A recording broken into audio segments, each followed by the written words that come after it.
shoes last night to see if he was barefoot. Is that still the case? Is he barefoot? Because I know on Facebook somebody posted a picture of these could be his shoes, or is that so he is presumed to be barefoot at this point? What I can say is that his mom says all of his shoes are accounted for at the house. I'm not going to say that he's barefoot. All right. Allegedly! Hello everyone and welcome back to my channel. This is Lady Freedom here coming at you with another raw narrative. Here's a brief disclaimer for tonight's show. Let's watch. That's ignorant!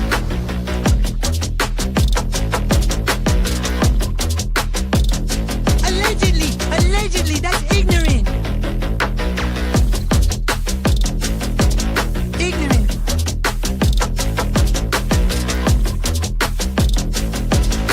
Judgment, Aslı.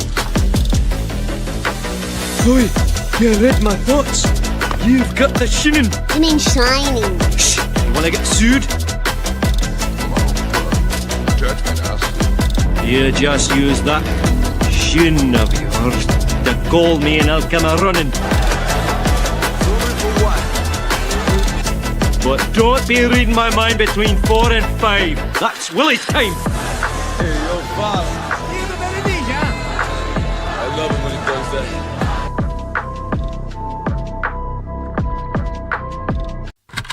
I've got blue souls, cause I'm way gone, trying to find my way back home.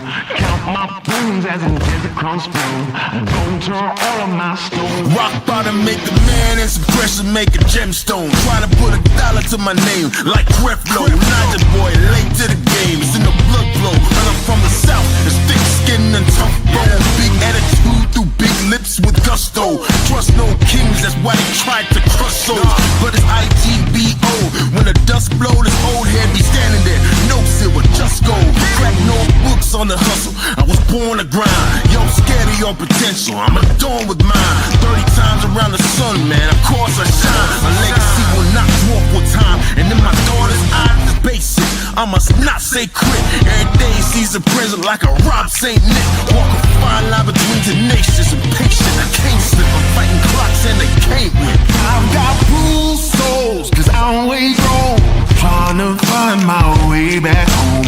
Count my wounds as in desert crumbs flow. I'm gonna turn all of my stones. I've got bruised souls, cause I'm way gone, trying to find my way back home. Who that soldier in the mirror? Oh, oh. I'm gonna turn all of my stones.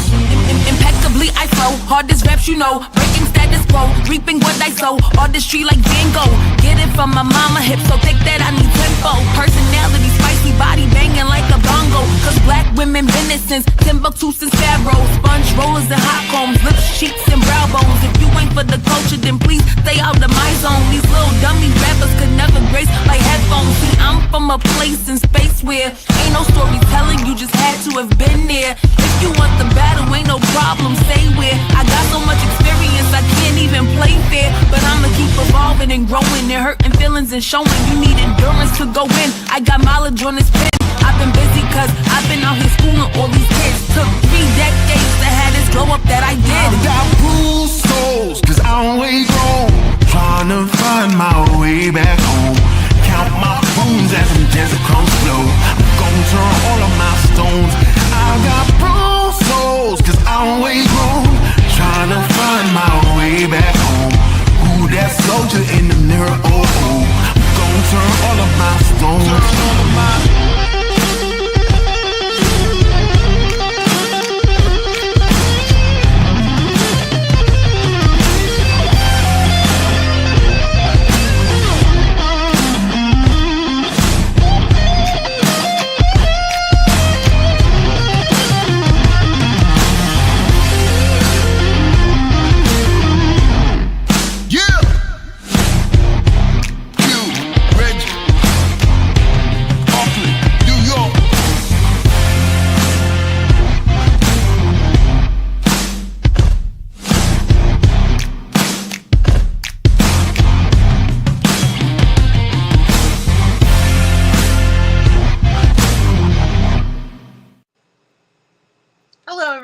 and welcome back to my channel.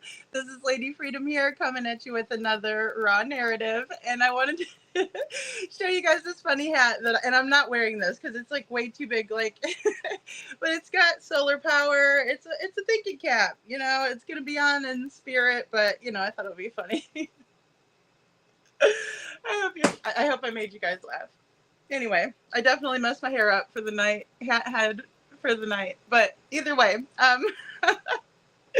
it's good to have all you guys tonight. I'm in a great mood, and I hope you are too. I hope all of you had a wonderful day today, and it's so lovely to see all of you. I was trying to hold the hat. I was trying to hold the hat the whole entire time, so I apologize. It's super heavy. I don't know. It's got to be like a man hat or something. Or I have an incredibly small head. So something is happening. Oh, either way. Okay, guys. I hope you guys had a wonderful day today. I have a good show planned, so we're gonna go back over Show Poodles. Good to see you. Good to see you, Kiki. Well, good, Kiki. Hey, I shared your video about the Life 360 and changing the locations on it. My goodness. Kids are so smart, guys. I mean, we can never underestimate any of the kids, right? Especially when it comes to electronics and things like that. I mean, forget it, right? Forget about it. So, yeah, absolutely. Thank you for sharing that information. You know, I wasn't aware that that could, or that was an option at all. So I appreciate you letting us know that. And, you know, it seems fairly easy if you go over to Kiki's channel. And Kiki, feel free to drop your channel link in the chat for everyone, because I mean, it's interesting to know that. Now, did that happen? You know, maybe it did, maybe it didn't. But you know, if we never look into any of that, then we're never going to actually know. So I think it's important for us to, you know, actually look into those types of things and find out. So, oh my goodness.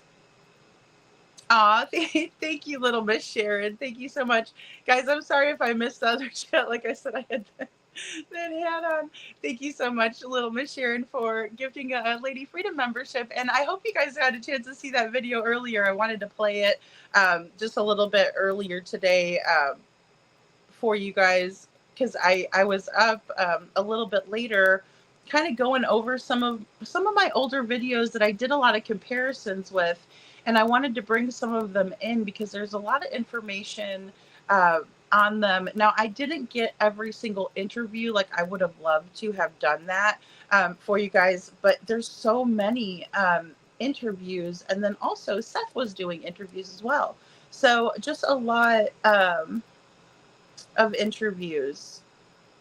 Yeah, SI officer, thank you. Definitely. I appreciate you tremendously for that.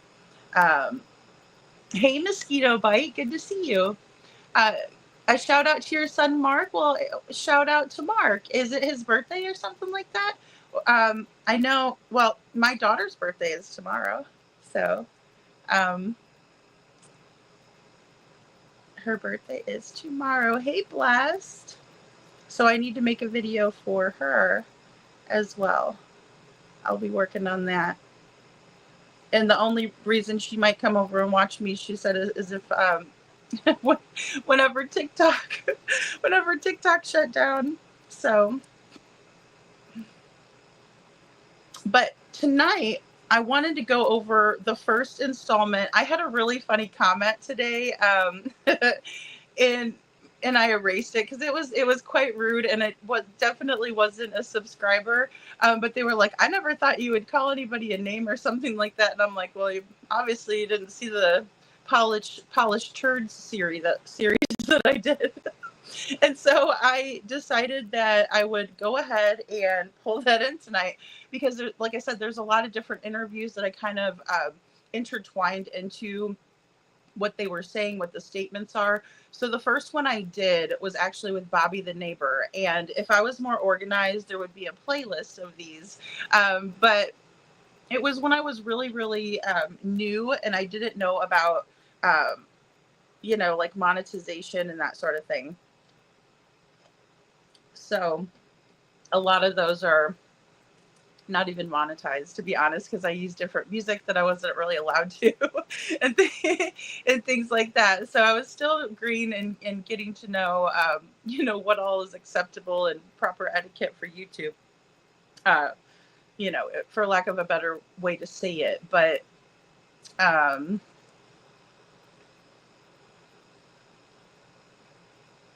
and sorry, guys, I didn't mean to drop that link. So tonight I'm going to play, sorry, they messed this up so bad. StreamYard, if you're listening, my gosh.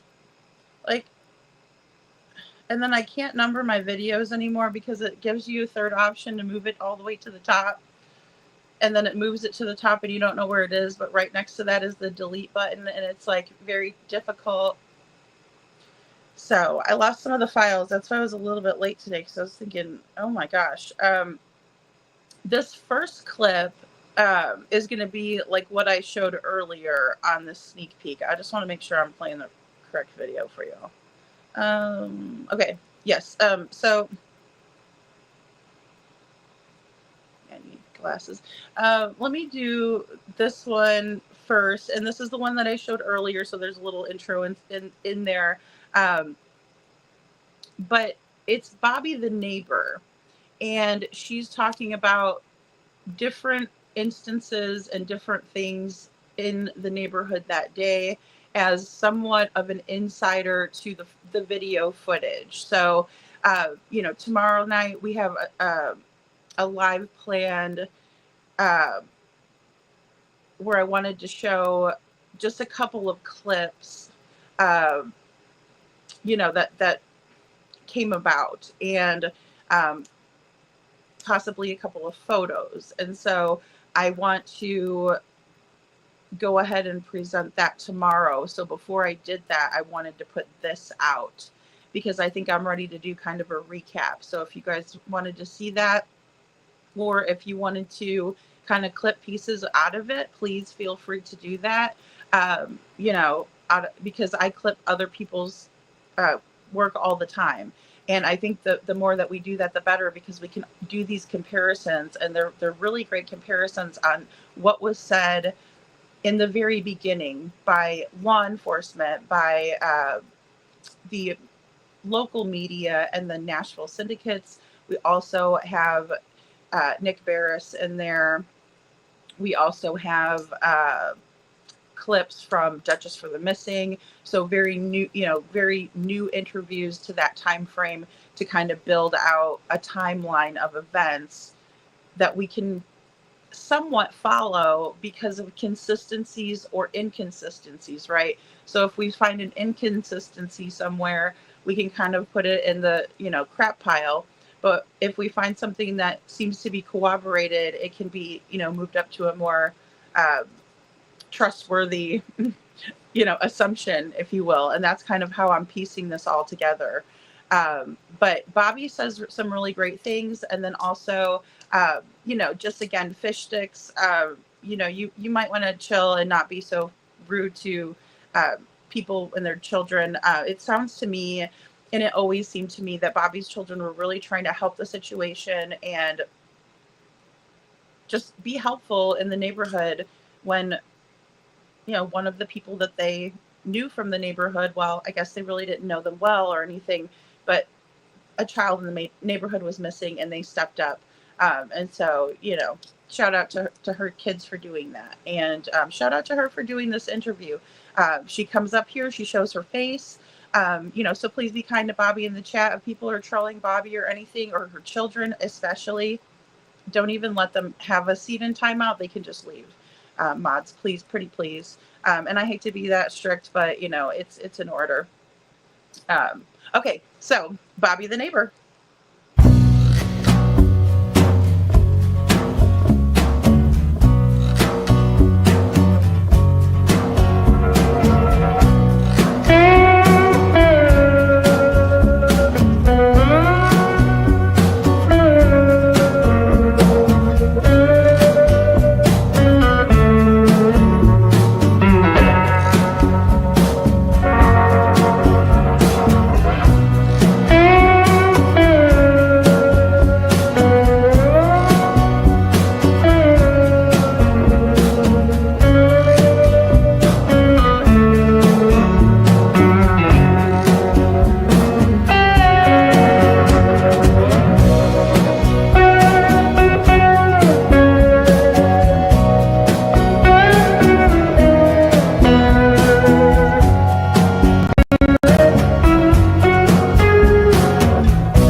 that day, like when he went out to eat.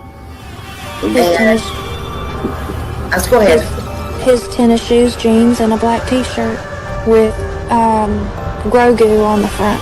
And then he changed before he went to bed into the black Sweatpants with the white stripes down the side and a long sleeve black shirt. I think was originally listed on the missing poster as a sweatshirt, and everybody mistaken it for a hoodie. And even Seth said himself that we both were trying to get that corrected because when they said sweatshirt, everybody assumed it meant hoodie, not long sleeve black shirt. And you know to be true. Nobody else in the house that night with you? Just me and my son.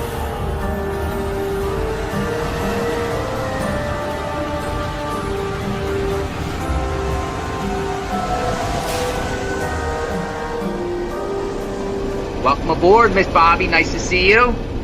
Thank you. No one ever really heard from a neighbor, Miss Bobby. Now you're gonna make me want to run. Yeah, well, I've kind of kept myself. We're all kind of hidden. Yeah, I had never met them. They moved in, and nobody knew them. Like, I still don't know anybody that really knows them. Like, nobody ever really knew them. And so when did they move in? Do you know? I think, well, so apparently it was a year and a half ago. Gotcha. Sebastian didn't have anyone that lived in the area that he hung out with at all that lives near you. No, ma'am. Okay. No, ma'am. He's not a child that just goes outside at any point in time without telling somebody something.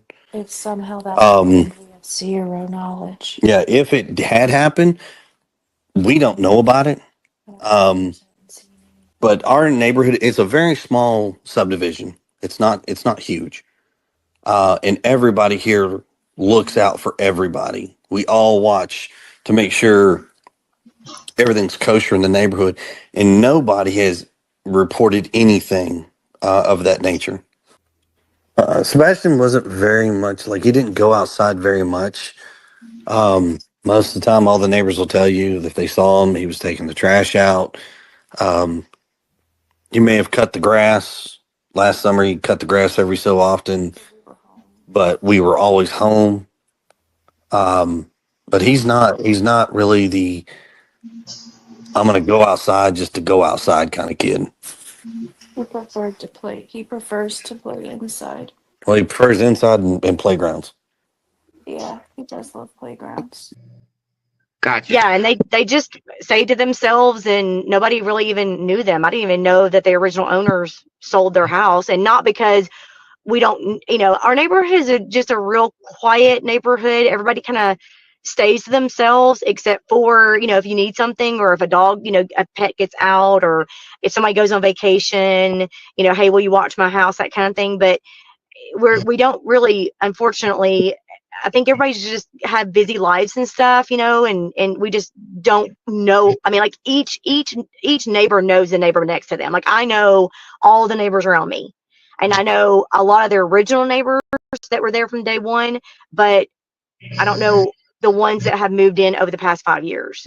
And I think with COVID, that kind of messed everything. Okay, guys. So, Bobby, again, is like the OG neighbor of the neighborhood.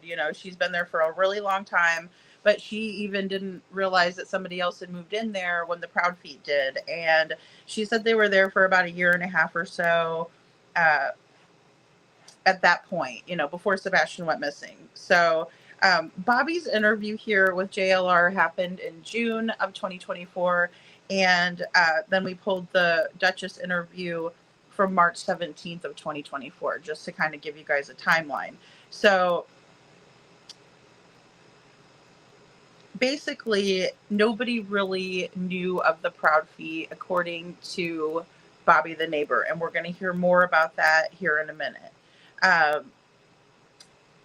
Katie and Chris said that they have zero knowledge of Sebastian having any friends in the neighborhood or anyone that he would have went over to their home, right, or their house. So Chris is talking about how they have a small subdivision.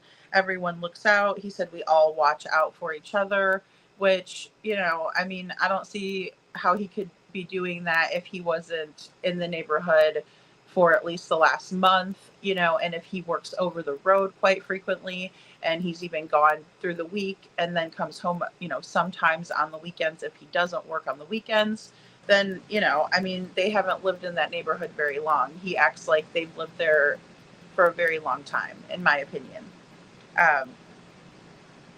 Now, neighbors say that they would see him taking out the trash, is another quote from Chris Proudfoot. But we're going to hear something completely different from Bobby. So, again, I just want to point that out really quick. And then also, we're going to hear about what Bobby has to say about the trash can footage or video. And let's see here. Oh, Sebastian's not an outside kid, but he prefers to play indoors, Katie said. And then Chris reminded her that he likes playgrounds. But again, we're going to hear from Bobby, the neighbor, that he doesn't get to play on the playgrounds very often because he's always inside, right? And then they don't even have like a jungle gym or anything outside for Sebastian to play on. Nothing. You don't see a bike, anything. So we're going to get into that too. I'm going to get into the trash truck and all of that again because I find Bobby to be a credible source. She seems like she's being very candid. And, I appreciate that. Oh, hey, Patty. Thank you so much for becoming a new member. Welcome to the Dragon Tribe. Thank you. How sweet of you. Oh, yes. Thank you. Kiki and thank you, Little Miss Sharon. I like Bobby too, Kiki. I think she's credible. I mean, it's always going to be up to perception, but if Bobby, and this is hearsay, disclaimer too, it's hearsay, and I understand that, but Bobby doesn't seem like she really, again, has anything really like an agenda or anything. She does seem somewhat neutral, and it's not like she's had some sort of a vendetta with Katie for, like it's not like a Hatfield McCoy situation where the neighbor is coming out and being like, that pesky girl, I've not liked her for however many years and whatnot. She doesn't have really an agenda, so to speak. Hey, Ann, good to see you, hon. I'm glad you're here. Either way, Sharon, oh, Patty. Well, I'm a Patricia too, Patty. So, SI officer says, in my opinion, because they like their privacy as they do what they do behind closed doors, allegedly, we can only imagine. Right, exactly, SI officer. And, we heard that it did spill out into the yard, where the pressure washer was involved and things of that nature. And it's very sad that Sebastian had to live that way or deal with somebody doing that to him. He absolutely did not deserve that. And you're right. If he would do that, if he would act this way in public, God only knows how he was behind closed doors. Right, Kiki, because you wouldn't let him have friends. And here's the thing: if I had an autistic child or a child in general, I would not want my child to go over to a place where I heard the stepfather in the yard saying, "Hey, come get your R word." I don't care if my child,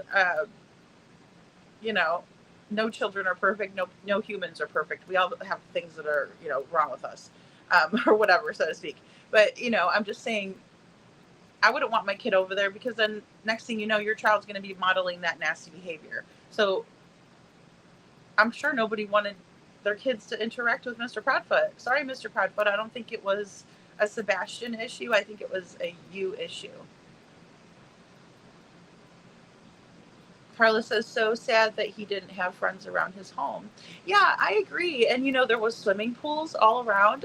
It looked like a really nice neighborhood where it is very small, right? So you would think the kids would have a feeling of kind of safety, community. Granted, like I said, they didn't move in, terribly long before, right? I mean, if they had been in the neighborhood for 5 years, I might really take pause and say, wow, But I mean, even a year and a half, Sebastian could have met one friend at least, right? But you meet friends by going outside and, throwing the ball around, or, having a basketball hoop to play with, having a jungle gym, a jumbled gym. I almost said a jungle gym, for kids to come over and play with, right? So, I mean, whoever has a pool in the neighborhood is usually a pretty popular house. SI officer says, notice how the backyard is lined with trees. Yeah, and that was what was really interesting about what Mob Crew put out was the backyard being kind of, and then different houses having fenced in areas. And I mean, Sebastian's yard was fenced, all of that, and nobody said that they heard a gate. I guess it would be a gate door or anything like that opening. Nobody reported that, at least. And Bobby spills all in this interview. I didn't even pull in the whole interview because I also peppered in some other, comparisons or things that the Proud Feet had said. So we're even going to probably spill this over a little bit into tomorrow night's. So they didn't even know a child lived there, Kiki says. And I mean, that's what's terrible. Because if you're always in the house, you're not going to meet friends. School would be a good place, but I don't know how many other children in the neighborhood were picked up, because you do meet kids on the bus too, from Sebastian's actual neighborhood. There may have been kids from other places too that were picked up.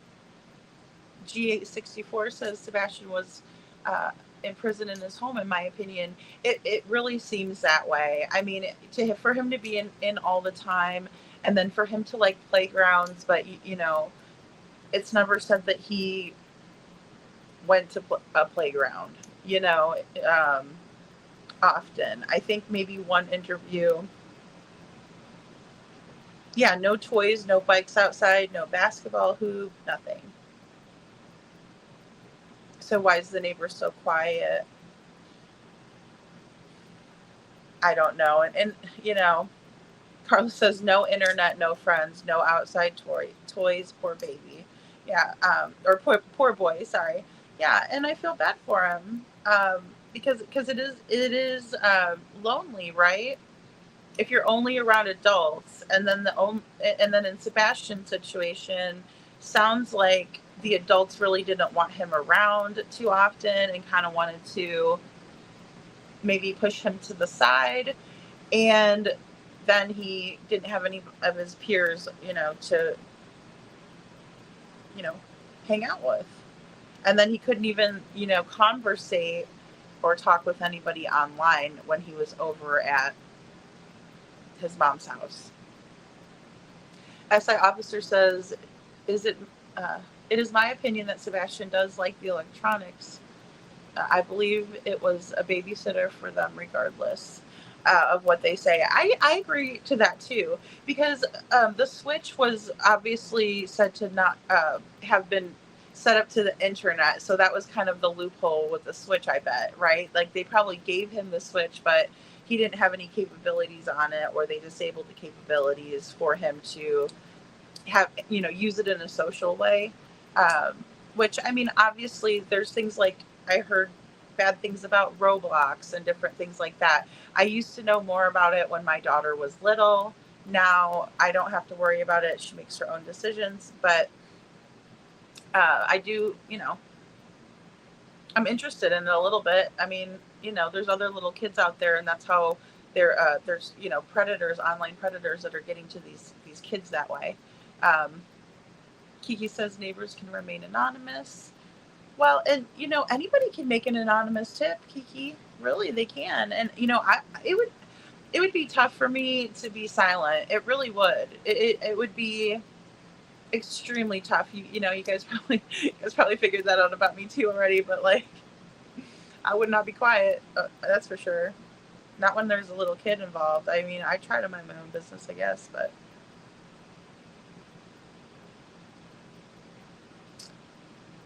You know, little Miss Sharon, they said that one of the neighbors did recall that he, did take a separate bus because, like, we saw the 620 bus come through, but then there was another bus that came through as well.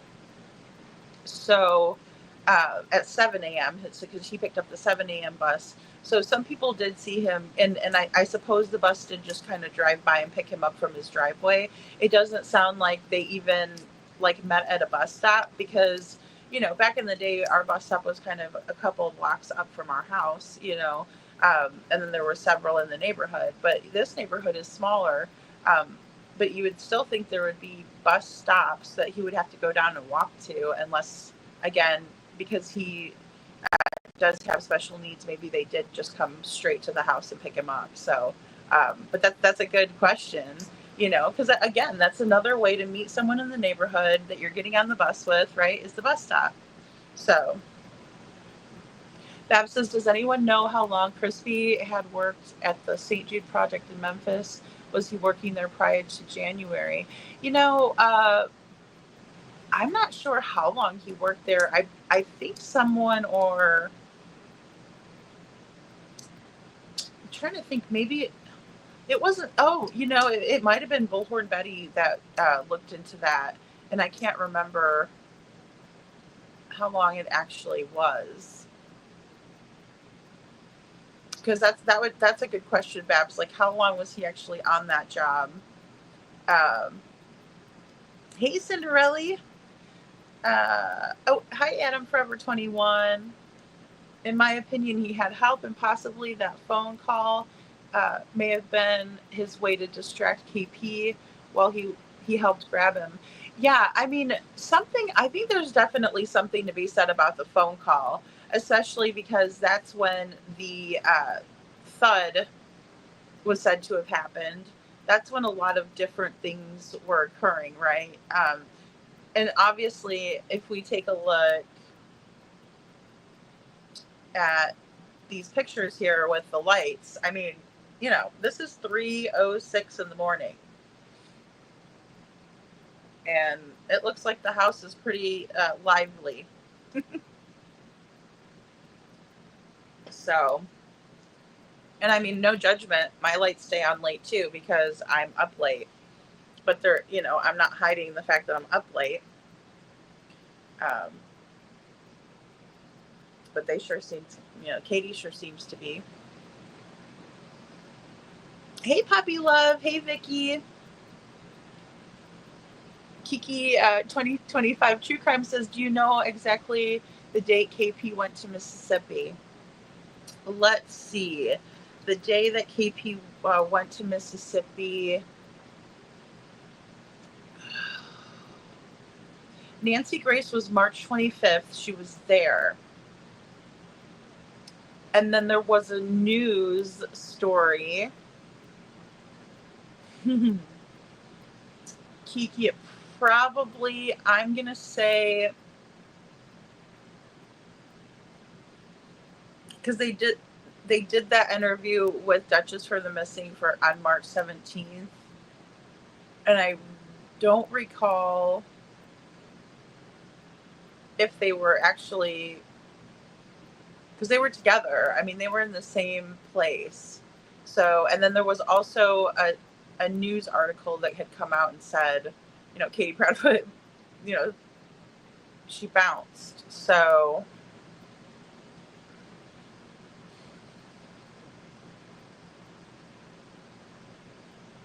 I'm going to say maybe it could have been even as early as March 17th. Or maybe it was the 15th. I'd have to go back and look for that article. Maybe the article was about the 15th. But again, I'm not sure. It was around that time frame, though. I can at least kind of deduct that much for you. Hey, Sasha. Sasha says, why would a Craddock ask for people to check out buildings and crawl spaces twice a day, but not ask for video to find out where the vehicle went, or Sebastian? Yeah, that's a great point, right? Or why wouldn't he tell people, hey, there was a vehicle in the neighborhood that night. Be on the lookout for a gray,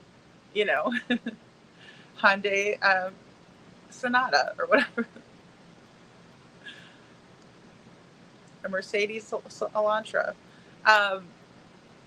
Vicky Garnett says, hi, hey, little miss. Hey, Vicky, good to see you. Thank you for being here, Poppy Love. I see Babs, because LE believed their initial story that he ran away. Yeah, definitely. Most definitely. They really did believe that. I honestly, and at first I was thinking, that was their like poker face, game face or whatever. I really think they were fully operating under that assumption, especially with Sebastian's diagnoses. Not really thinking that, I mean, obviously, I will say that I think Craddock felt that, like Katie's sketchy to begin with. Her story was he didn't believe her, to begin with. There was, yeah, absolutely. Kiki says there were several sketchy events going on there at the time I was researching. Yeah. This whole case is full of those really weird events. I mean, even the Texas Roadhouse is full of like weird people that you wouldn't expect to have to deal with. And too bad technology can't retrieve the conversation that night at Forever 21.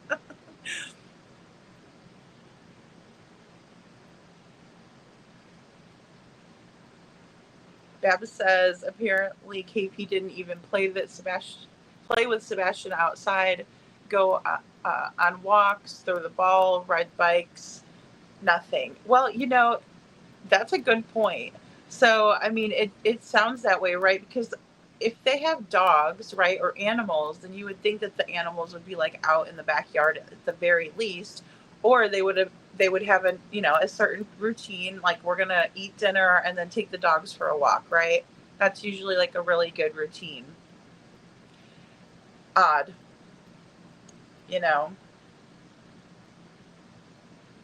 And I mean, they didn't even live in a neighborhood that had kind of like a park nearby. It didn't look like. I don't know. Maybe you guys can help me out with that, with the closest park.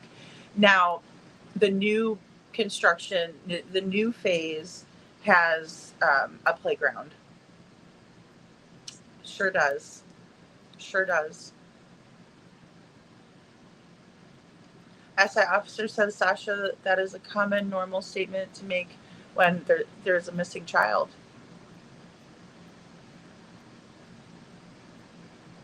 Yeah, no wonder all he wanted was friends. Yeah, because he's cooped up, right? And it's kind of hard to make friends, at Dad's house, I'm sure. But it sounds like he did have friends when he was at his dad's house because he was playing D&D and Magic, the Gathering. Cinderella says, in my opinion, they withheld food from him. She is just a Ruby Frank. Yeah, I agree. I mean, seeing her with the rolls, I can't. Oh, I'm sorry, guys. They put that button so close, so you have to click it. I swear, they're smart. Those people from StreamYard. Hey, Bo, good to see you.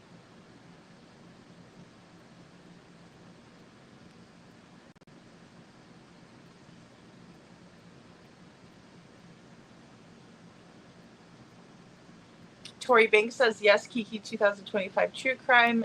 CP started an argument with Seth. Seth left the neighborhood. In my opinion, he stated the argument with Seth.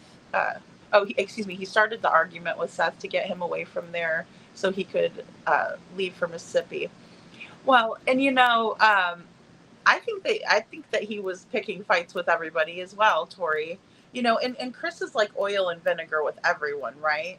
He doesn't mix with them. And anybody. It doesn't matter. Yeah, Cinderella, exactly. Ruby Frankie is now serving 40 years in prison. She should be. She really did a number on her kids and, abused them terribly.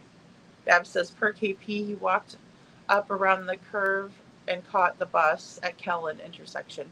Thank you, Babs. Yeah, okay. So KP says that Sebastian walked up around the curve and caught the bus at Kellen intersection. So just really, you know, not terribly far, just kind of up the road, right? He just walked up there. Now, thinking of that, or knowing that, because I've never heard that, Babs, thanks. Knowing that little bit of information, I mean, it would be safe to say then that he would probably need to leave 5 minutes early, so to catch the bus, or even maybe, you know, well, I'll just say I think 5 minutes would be safe, but you don't want to miss the bus. Yeah, wow. So that's not a lot of time at all. 55 minutes to get ready for school in the morning like that.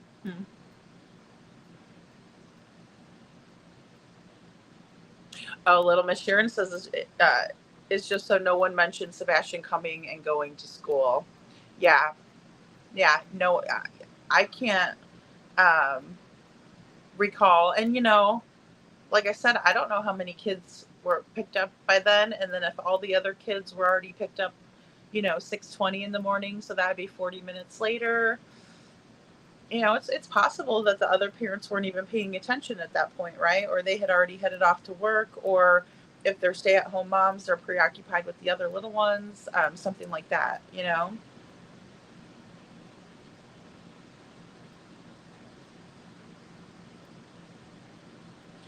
Yeah, that's true. It just depends, and a lot of times there are a lot of little kids, you know, or kids, because even the high school, if the school was that close, then that would be a pretty sought after area, I would think, especially a small little community. You know, like I said, it would seem like a very nice little community area, right? Little kind of unincorporated little area. Um,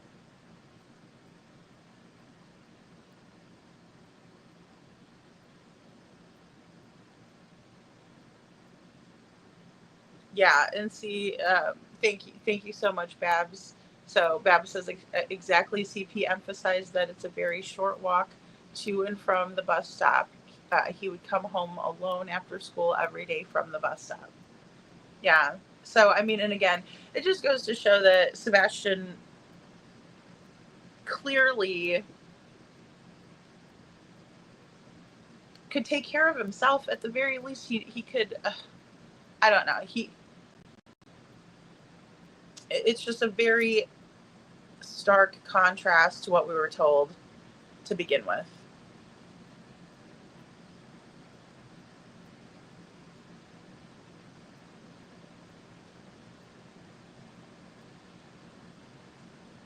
Yeah, the thud is so weird, isn't it, Cinderella?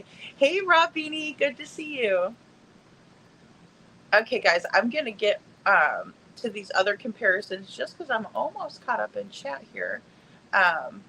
So just I'll go ahead and play this next one.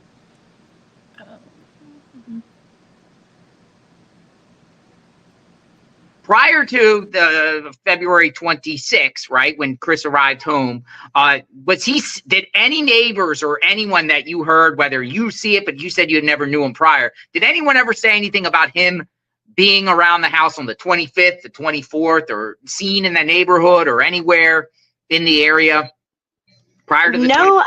Nobody's ever really mentioned him. The only person that's ever said anything about him coming home, like I said, nobody really ever paid attention, I don't think, because even the neighbor that lives close by that I'm friends with, I asked her, like, you know, did you ever see? She said, I never really paid attention because, like, he would come and go and they never were out really, you know, and they had this camper, and the camper would leave and then it would come back, and then, you know, he never came outside. And it's odd because Chris kept saying that he would go outside and play and, you know, all that kind of stuff. And she's like, I don't remember ever seeing him really outside playing.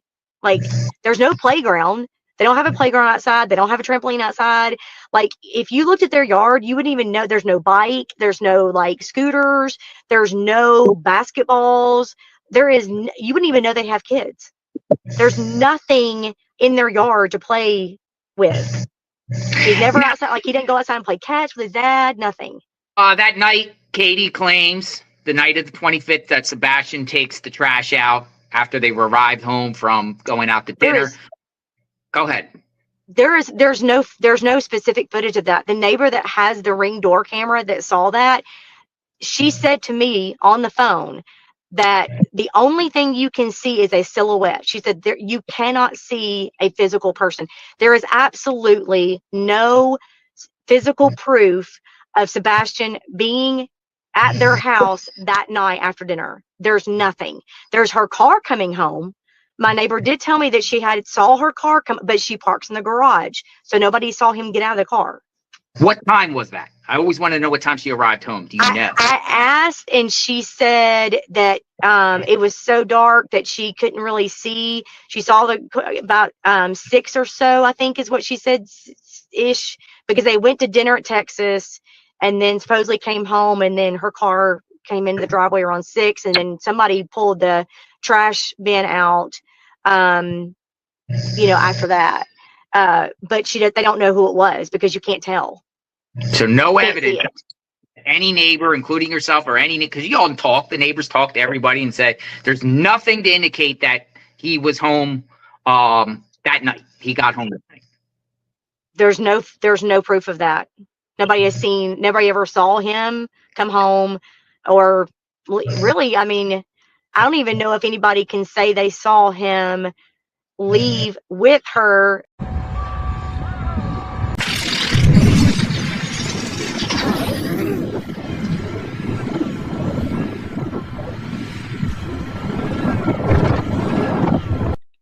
I mean, no, I don't think anybody actually looked back that far. It was so chaotic at the very beginning. I think the police were so focused on a runaway teen that was what everybody was focused on. So when they first asked to look at their video cameras, I think everybody was checking actual of him walking out, but there's no proof of him physically walking out.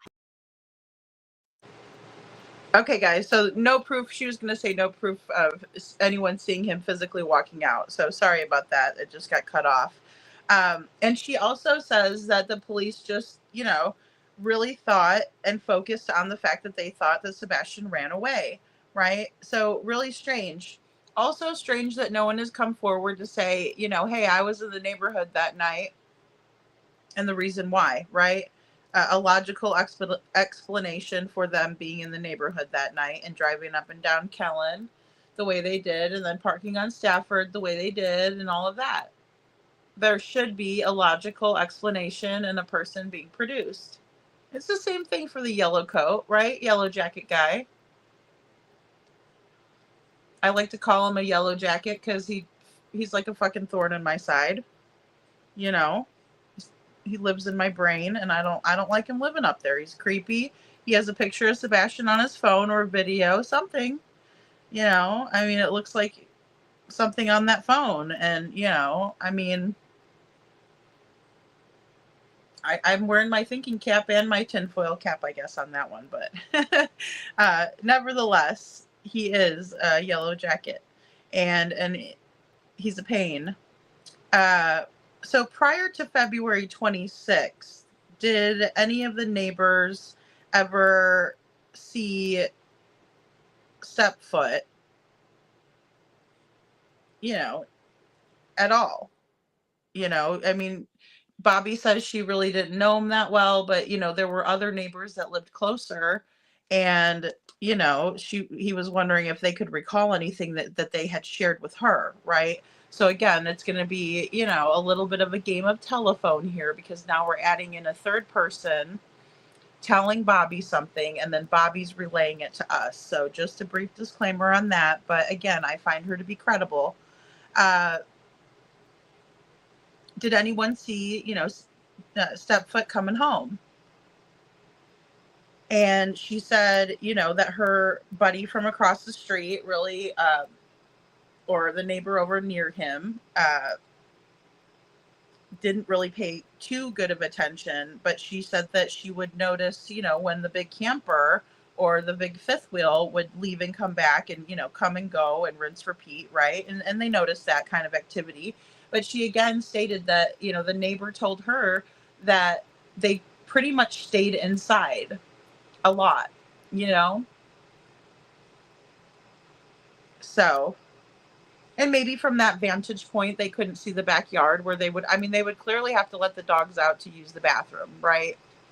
I mean, I get that some people might use those potty pads and whatnot, but that's kind of, I can't see them really doing that. I just, speculation based on what I know about them. Especially if they have a fenced backyard to utilize. So they had to have been at least letting the dogs out, or Katie would sit in that sun porch, because they do have that sun porch in the back, which is actually really cute. Either way, this is really interesting, and this kind of reinforces some of what some of my friends are thinking, right, in terms of if Sebastian even made it home, right? So this is according to the neighbors, guys. So this is pretty credible, powerful right here, and these are the twists and turns that really make this case very difficult to unravel. But nevertheless, we're going to try. No footage of Sebastian taking out the trash, according to Bobby. You can only see a silhouette taking the trash out. You cannot make out the person who is taking out the trash. It's just too hard to decipher. And that is according to Bobby the neighbor. That is according to Seth, who have been and have deemed themselves to be more truthful than the Proud Feet. So we're going to believe them. I will anyway. But I put that in the kind of, good information category.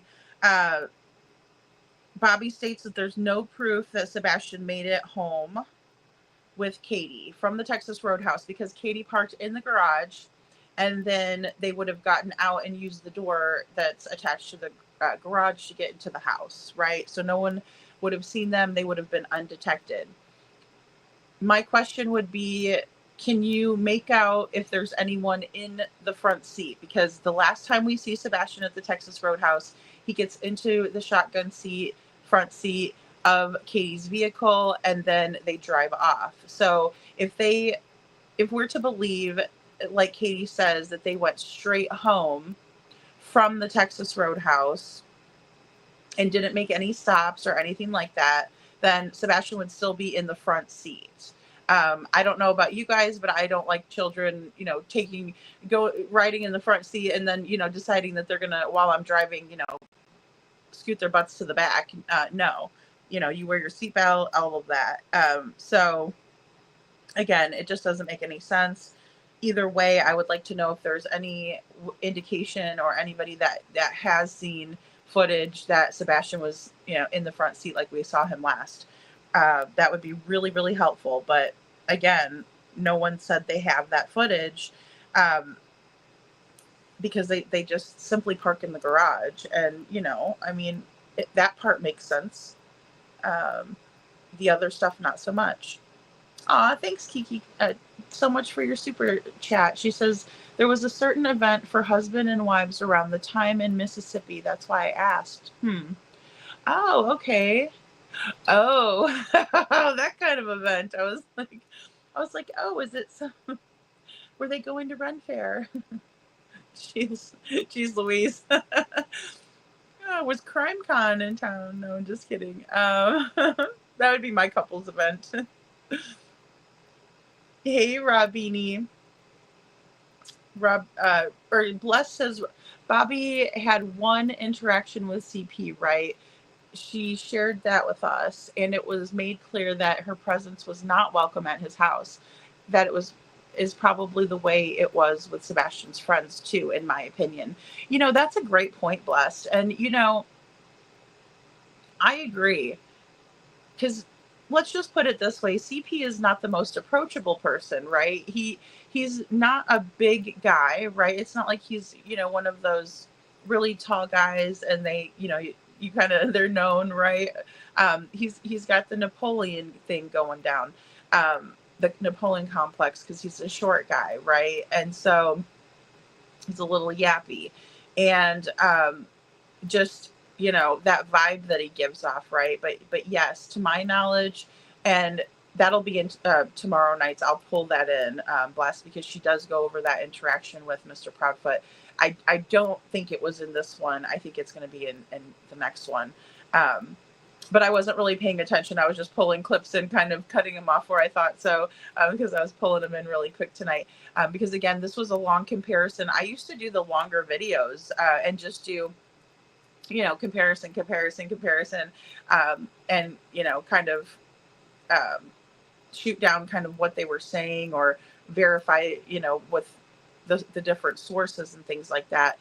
So I was like, well, I'll pull those in. And it'll make it easier if I do have to pull in another interview, because I know that there was a really good interview. I believe it was the second interview with Duchess for the missing. Well, I pulled that one in with this one, so maybe I do have quite a bit of that. But there was a lot of times where Katie was telling different details to Duchess, because we'll find out here in a little bit that they were acquainted through family, right, or connected that way. And so, obviously the comfortability level would be a little bit higher. The trust level might be a little bit higher. So, but yeah, Bless, to answer your question, I believe it was only that one interaction. And he was saying things like, to her son's girlfriend, like, oh, I know you, or whatever. I'm going to go tell your parents. And excuse me, sir? Like, who do you think you are? First of all, talking to a child like that, you're going to go talk to their parents, go talk to their parents. That's, that's no big deal. That's actually the most normal things, that Assholes, has said. Fab says, I don't think a third-hour conversation ever took place that night or any other night between CP and KP. Well,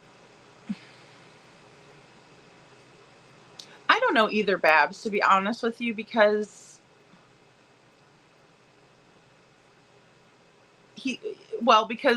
for one, Chris Proudfoot's the only one that has verified that, right? And he says, oh, that's been verified through law enforcement.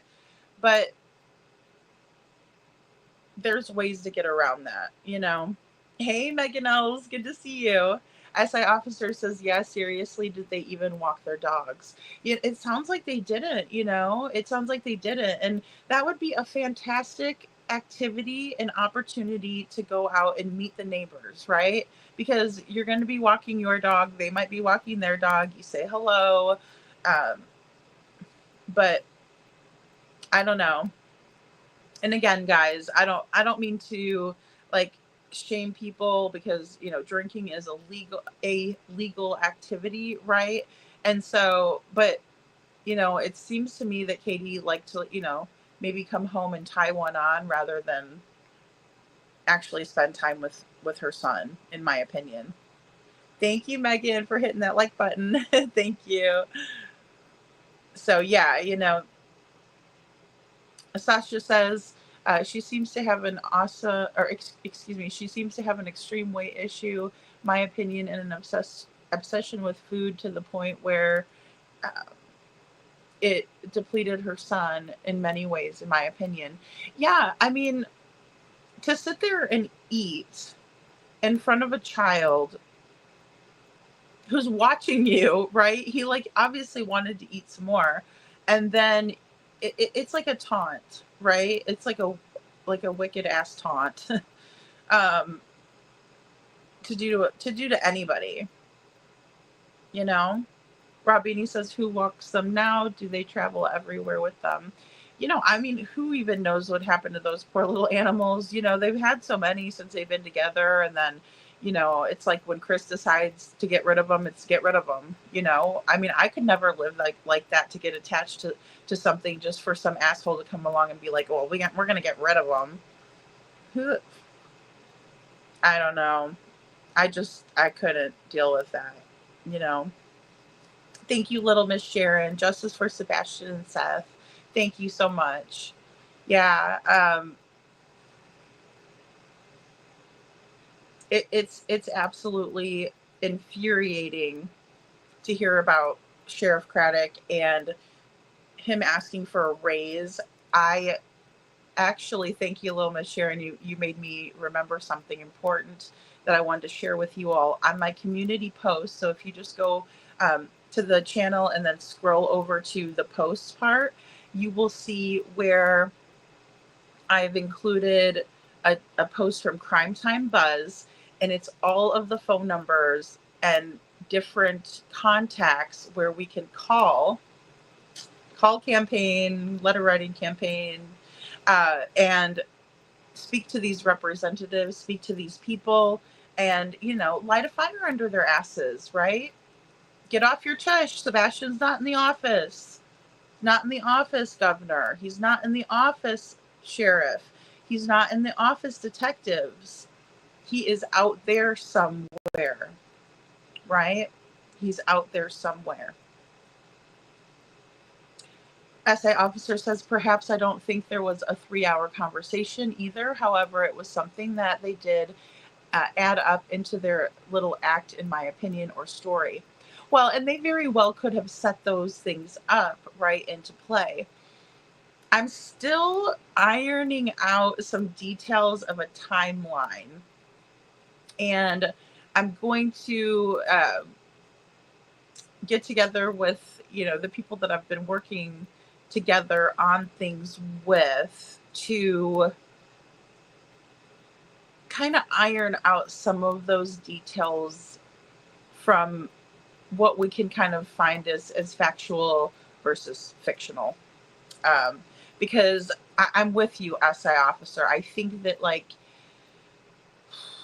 the 3-hour conversation could have been a ruse to throw everything off. I do think it was a ruse, or it could have been. And the trouble is that, for certain things to be true, I have to consider other parts of the puzzle, right? Pieces of the puzzle, excuse me. So, but yeah, I mean, I haven't quite figured out what all is true in those circumstances. And I'm very interested in the midnight to 6, because we hear Chris say midnight to 6, midnight to 6, midnight to 6. He tells that to Nina as well, in a private conversation that no one, is privy to. Privy to.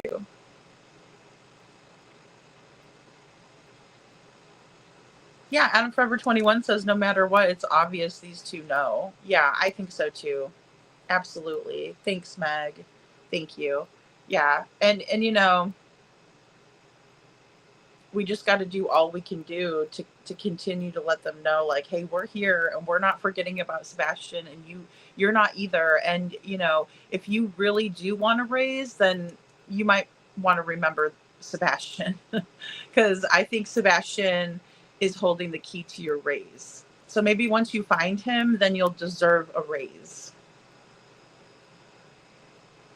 Maybe when you start coming out with some information.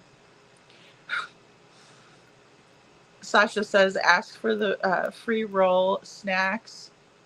He steals Brussels sprouts. He sneaks at night for snacks. Yes, Sasha. Yes. Yeah. So sad. He had wrappers in his room, right? Food wrappers in his room.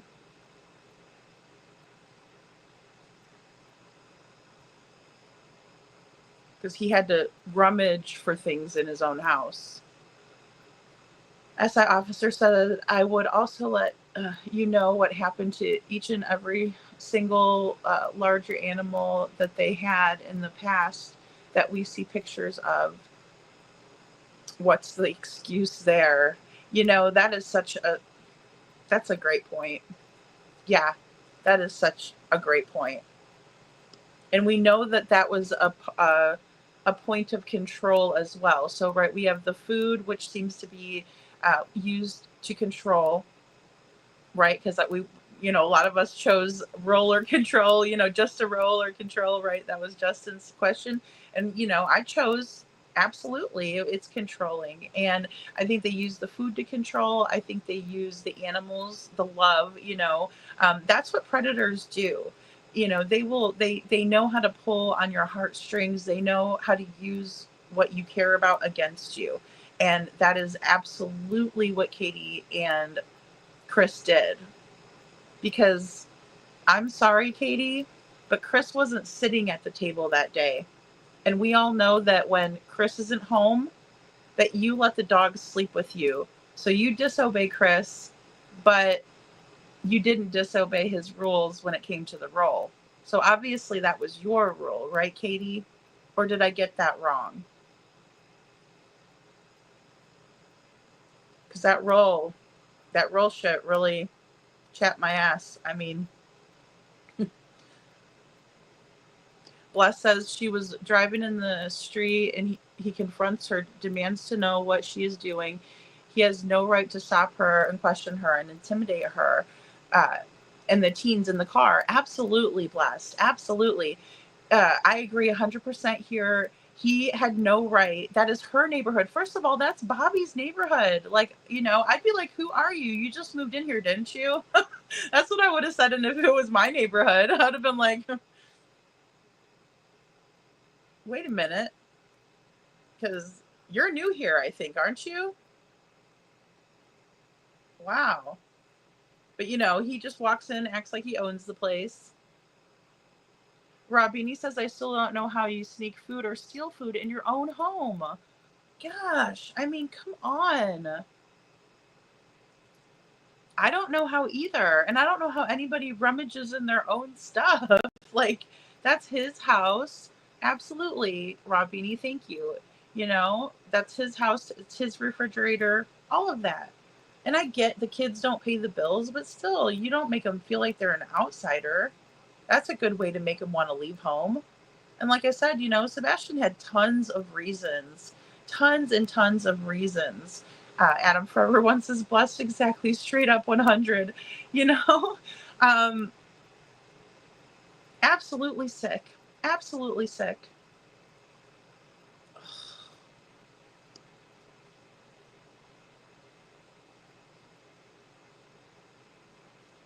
Yeah, exactly. That's the reason why. SI officer says if it was snuck, then he was hoarding food because he was deprived of it, or they were depriving him of it. Just my opinion, allegedly. I mean, it really seems that way. It really seems that way, or at least restricting him to the point where he was still hungry. And he's growing. He's a growing boy, And that was a lot of activities that day, right? Just a lot of running around, a lot. Yeah. And also we don't hear that he, what did he eat besides breakfast and a colossal popcorn? Because we still, have that temporal lagune, right? That deception detective talks about. We still have that where there's a lapse of time and it's not said that, they stopped at the house really quick, unloaded the groceries, fixed a sandwich, ate a sandwich, whatever. We never hear about that. We never hear about Sebastian eating lunch or them grabbing like even a snack at the bowling alley, right? Which I know they have like the concessions there and things like that, right? But still, I mean, if he's hungry, let him eat.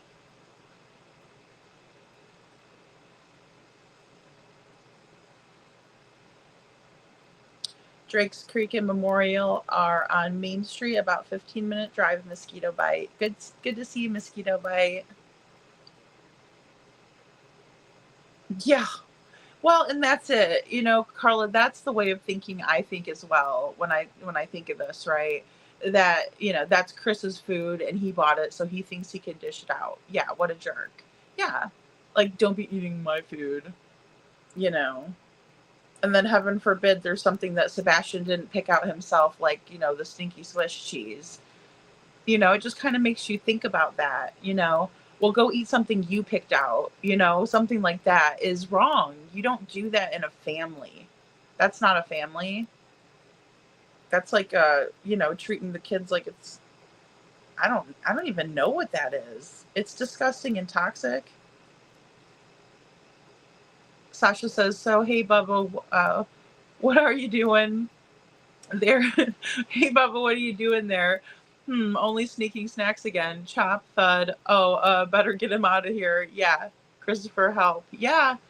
We need a second generation, in my opinion, you know, it would be close.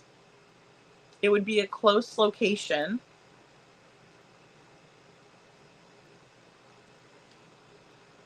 I mean, and that's it.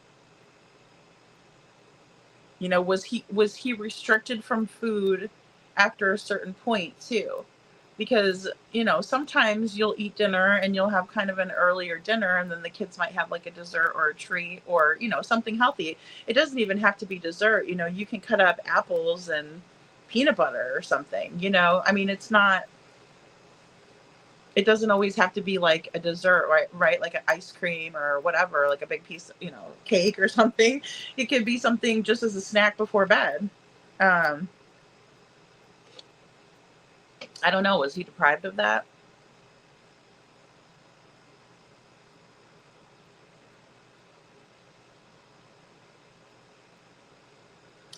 Robbie says, yeah, Carla, he allegedly made KP buy Sebastian's groceries, so technically no CPs. Or so technically no, not CPs. Well, then that kind of reinforces my thought that there could have been, you know, certain food that was off limits in the house, and if Sebastian touched it, you know, the forbidden food in the house, like, you do not do that. I'm sorry, I would never. No. What do you mean you're not going to buy groceries too? Are you kidding me right now? I would never dream of, nor would I have the balls to sit there and tell my significant other that I'm not going to pay for food for the household for their kids. I would expect that I would have my bags left on the fucking sidewalk if I ever thought for a second that I was going to pull that shit. I would hope so. I would hope the other person had A, enough self-respect, and B, enough respect for their child, or their children, to tell me to fuck off with that shit. Sorry.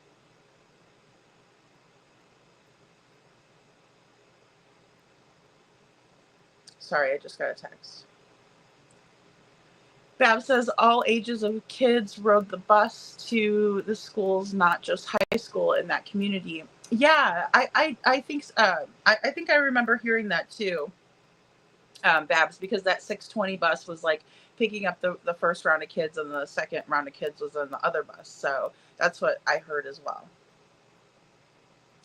I did. Thank you.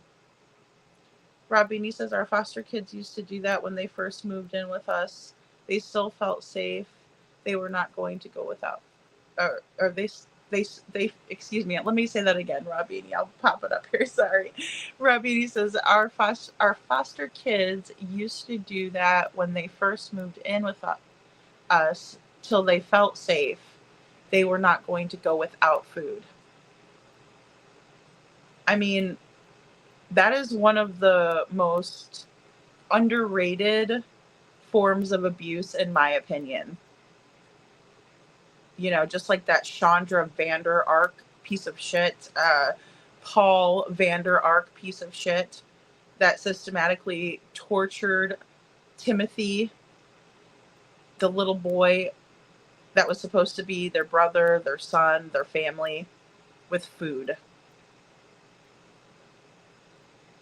And there's so many children that aren't starving because their parents don't have the money or the food in the house.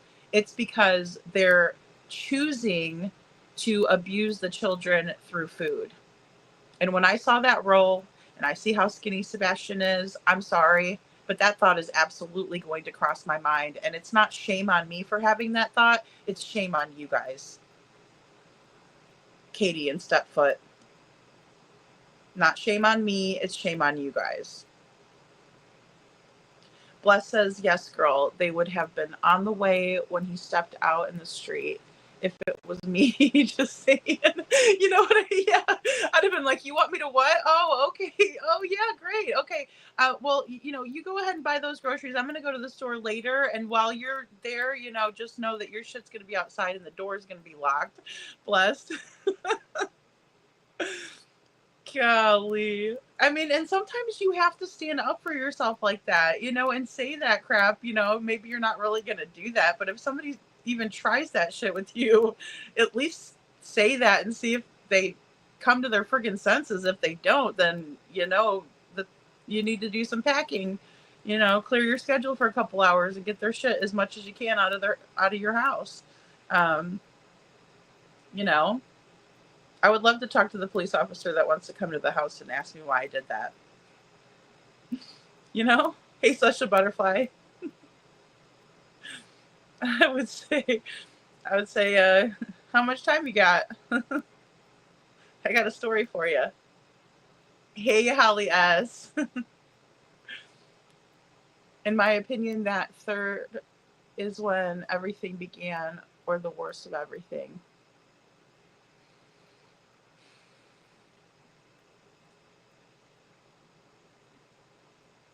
It seems that way to me as well.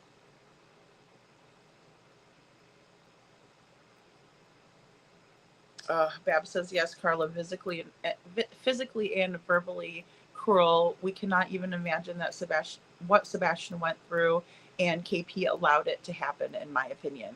Absolutely. She was a part of it too. We see her doing these things, it's undeniable. Like, if we had a question about it, or if we didn't even have a thought that she would, or if we thought to ourselves, looking at Katie, she doesn't seem like someone that would hurt her own son. Because I've heard a lot of people tell me that, they've said, even people that I've asked that have claimed to have met her in person, so. But if you look at that Texas Roadhouse video, in my opinion, you will see Katie's true colors and true self. Did Sebastian ever get to go camping? Kiki, that was a question that I do recall was asked of Stepfoot about whether or not Sebastian liked to go camping.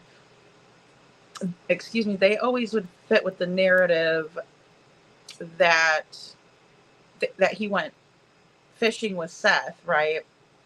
And then, Chris told the story about them going deep sea fishing, together. Katie and, all of them in the beginning of their relationship. But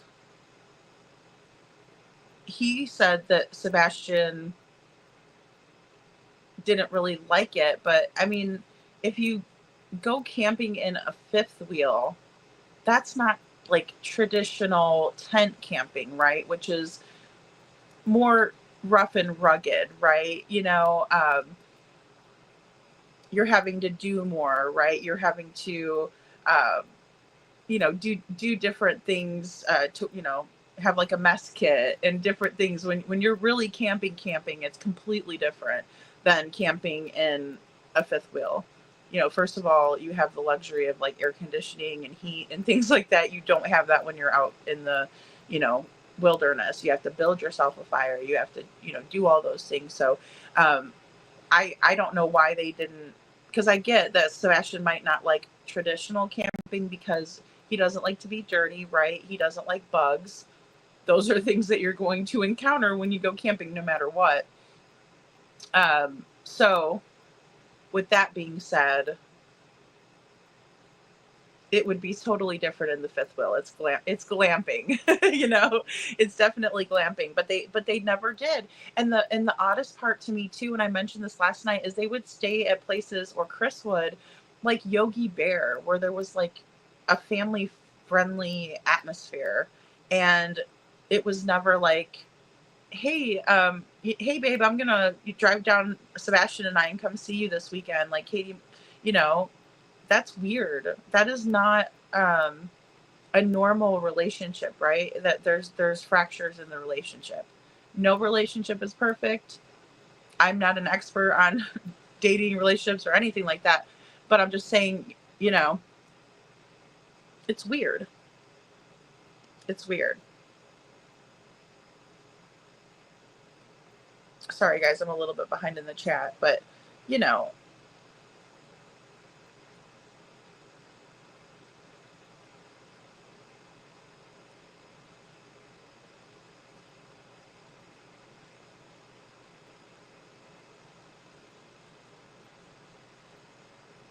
yeah, I wish they were more transparent. Adam Forever 21 says also, why can't they at least tell Seth what they have done on their search cameras in areas in different towns?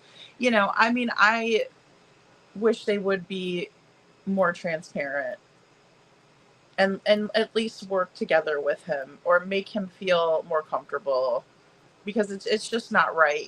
Missing him, having to miss his son is bad enough, but not having any answers or not having any help or not feeling like there's leads that are being followed up with properly and things like that is insult to injury. Hey, Tina girl, welcome in everyone. Hey, Peggy, good to see you. Hi, Forget Me Not, nice to see you. That's all right, I'm behind in the chat, guys. Good to see you, Barb. Thank you for being here. Sabrina, nice to see you. Hey everyone, it's me from behind the bushes. Tina girl, we're in the Mom and It Up chat before, or were you in Mom and It Up's chat before? Good to see you, Sabrina from the bushes. Thanks for being here. We love Mom and It Up over here, guys. We do. I shared, hey Meow. I shared 2 controlling adults, Little Miss Sharon, 2 of them. I mean, could you imagine how Sebastian felt? I mean, just, they're jerks, and they like that kind of thing. In my opinion, they liked tormenting him, Thank you, Little Miss Sharon, for gifting a Lady Freedom membership. If you got a membership from Little Miss Sharon, please say thank you and welcome to the Dragon Tribe. Thank you. Barb Hare says, in my opinion, if Sebastian would have left on his own, he would have gotten a hold of Seth. I just don't see him don't see him not contacting him. Yeah, I agree, Barb. And the thing is him not taking his cell phone is so absolutely odd, right? Because I do agree that he would have taken his cell phone and called his dad. I mean, what would keep him from having it? And then, it was said that Sebastian uses his phone as his alarm clock, but it was sitting on the counter on the charger. So again, that's another mistake that they made that doesn't make any sense and doesn't point to Sebastian leaving on his own. So, it's crazy. I am going to play this next clip for you guys about, let me see if I have, because I did. Okay, yes. Okay, so this is more with Bobby the neighbor on what she thinks and what the neighbors were saying about Sebastian's disappearance. The surprising development in the search for 15-year-old Sebastian Rogers, who's been missing for 18 days. An exclusive look at new video evidence. Authorities have scrutinized home security video from that Hendersonville neighborhood, trying to learn what happened to that teen with autism.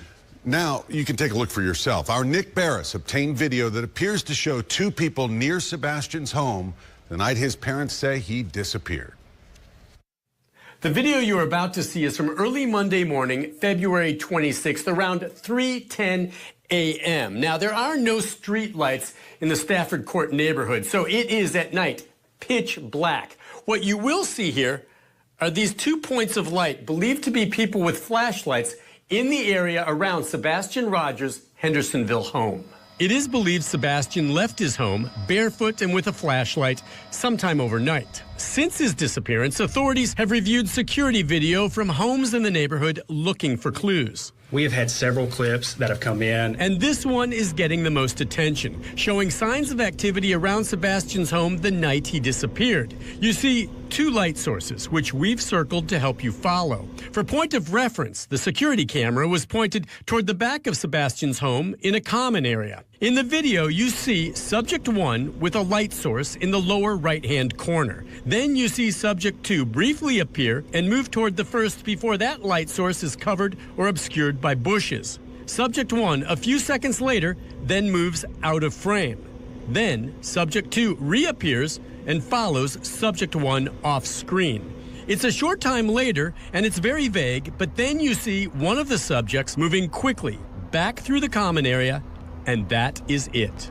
I know, there's not much to see here. You certainly cannot identify anyone, but those close to the investigation tell me the mere fact that there is now evidence that someone is in the area around Sebastian's home is significant. This video shows suspicious activity in the immediate area the night Sebastian disappeared. Could one of these subjects have been Sebastian?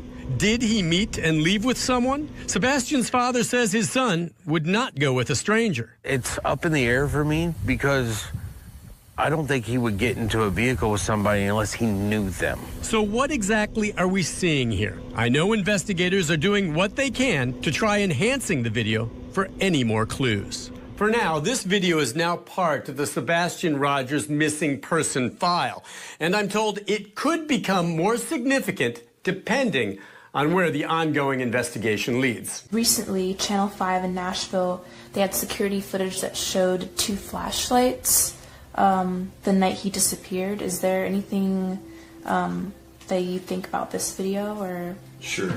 So there's a lot of speculations about that video that are floating on the internet.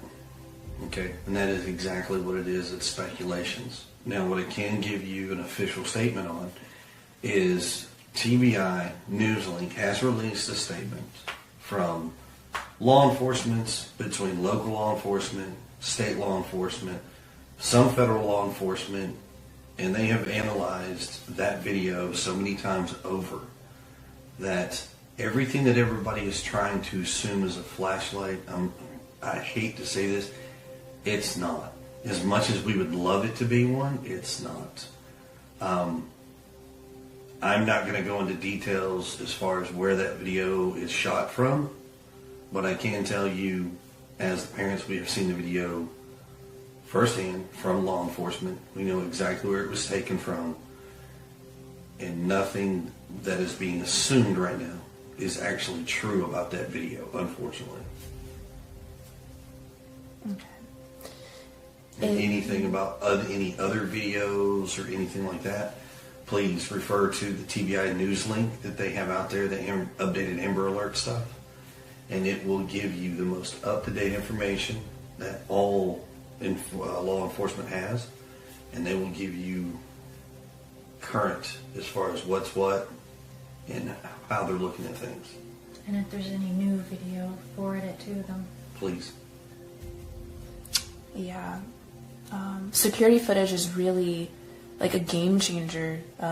I heard you say earlier, Mr. Proudfoot, that your neighbors have been very, very forthcoming with their Ring camera info.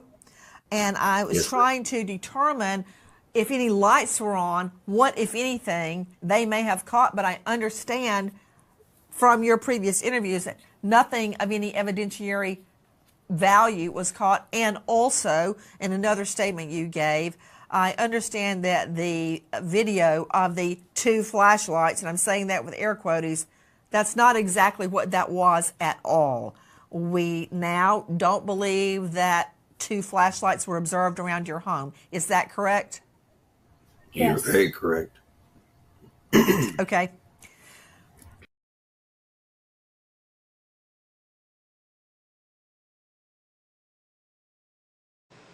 I mean, just look at his mug right there. He looks like really pissed and triggered. I'm sorry, but if it's nothing and it's not, any flashlights or whatever he says,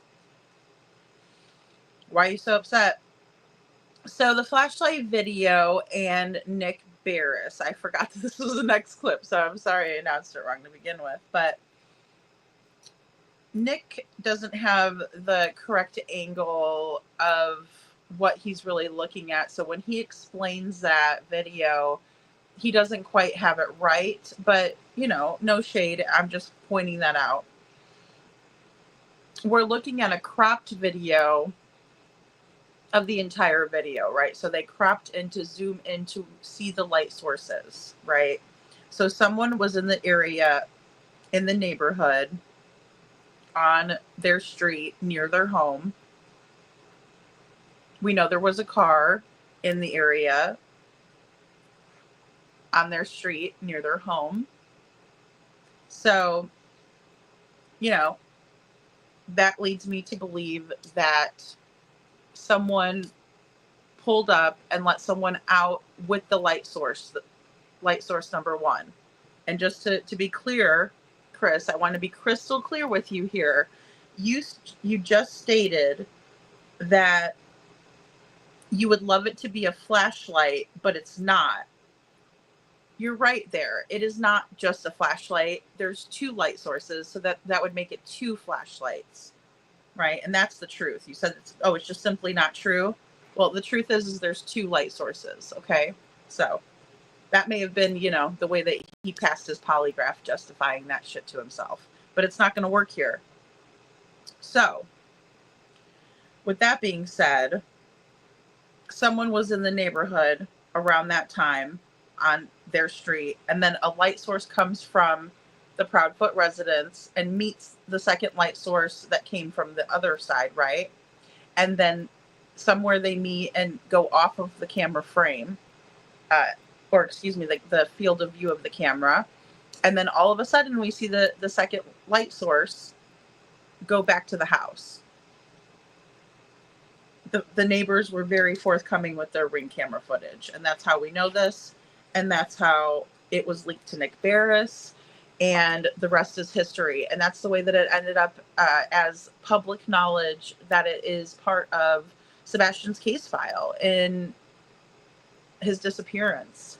And so, and I agree, C. Taylor, KP got very nervous when Chronicles of Olivia brought in questioning about the lights video.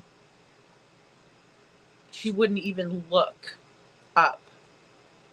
She didn't say anything. She let Chris do all the talking. And she just said to Olivia, excuse me, I don't even think she said anything to Olivia. She just looked at Olivia when Olivia said that security footage is a game changer. And she just finally looked up and nodded at her. So what are you hiding for the Proudfoots, Eric Craddock? Because I have a pretty good idea of what you might be hiding. But why? Just by all means, come out with a press conference and let us know.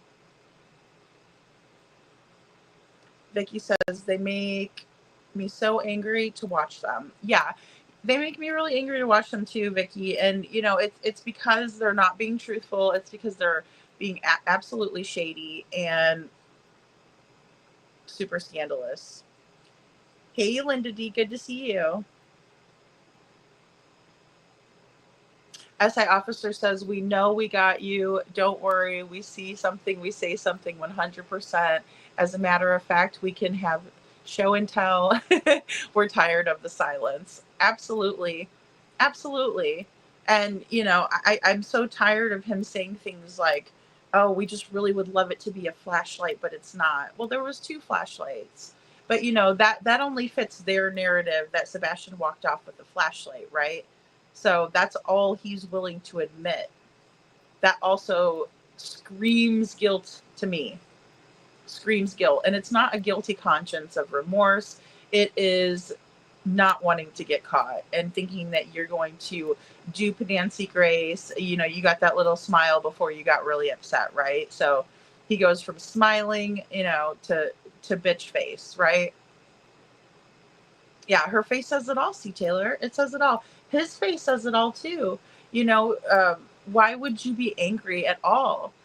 I would be more angry that it wasn't something in the neighborhood than it was, right? Because obviously that leads you back to square one again. And then it's like, well, what happened to Sebastian? If we can't see him walking off, into the neighborhood, what the hell happened. It would cause more concern and worry, not, you know, attitude and hostility.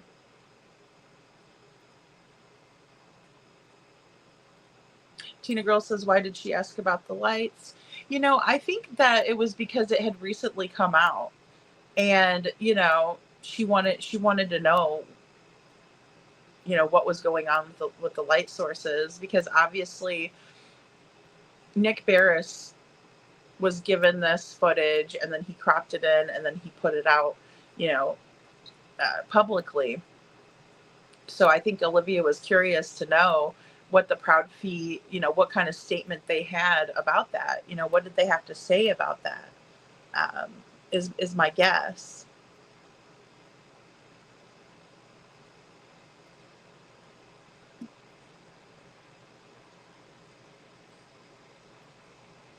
Little Miss Sharon says, Social Butterfly, I haven't heard anything possibly be between them. Maybe you would hope so. Or you would hope she does speak. I would hope so. I mean, I'm surprised nobody's rolled on each other. I'm really surprised. I can't say that, but then that, really makes me think that there was more people involved in this, because nobody's come forward, right? Everybody's being so quiet. Patty says in the first one, she swallowed big at the certain part. Yeah, they both do that, right? Like they'll take a big gulp, right? And it's like, because they're absolutely nervous. That's one thing that happens, right? Just a response that we see.